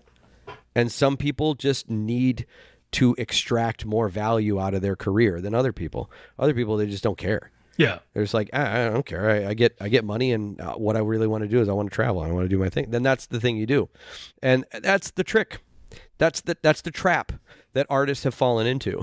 Yeah, it's like, I don't care about my image. Value it. My image doesn't matter anymore. Just give me the money. I mean, here I am talking about specifically making more work for myself because I would find it more creatively fulfilling. Why would I do that? Yeah. You know? Yeah. Like, you know, if they said, hey, how would you guys like to do an episode of the podcast in Saudi Arabia? We'll pay you this amount of money. You know? No. I don't care how much money. I mean, it's not even about the money at that point. It's the heat. Oh, yeah. It's not the heat. It's the humility.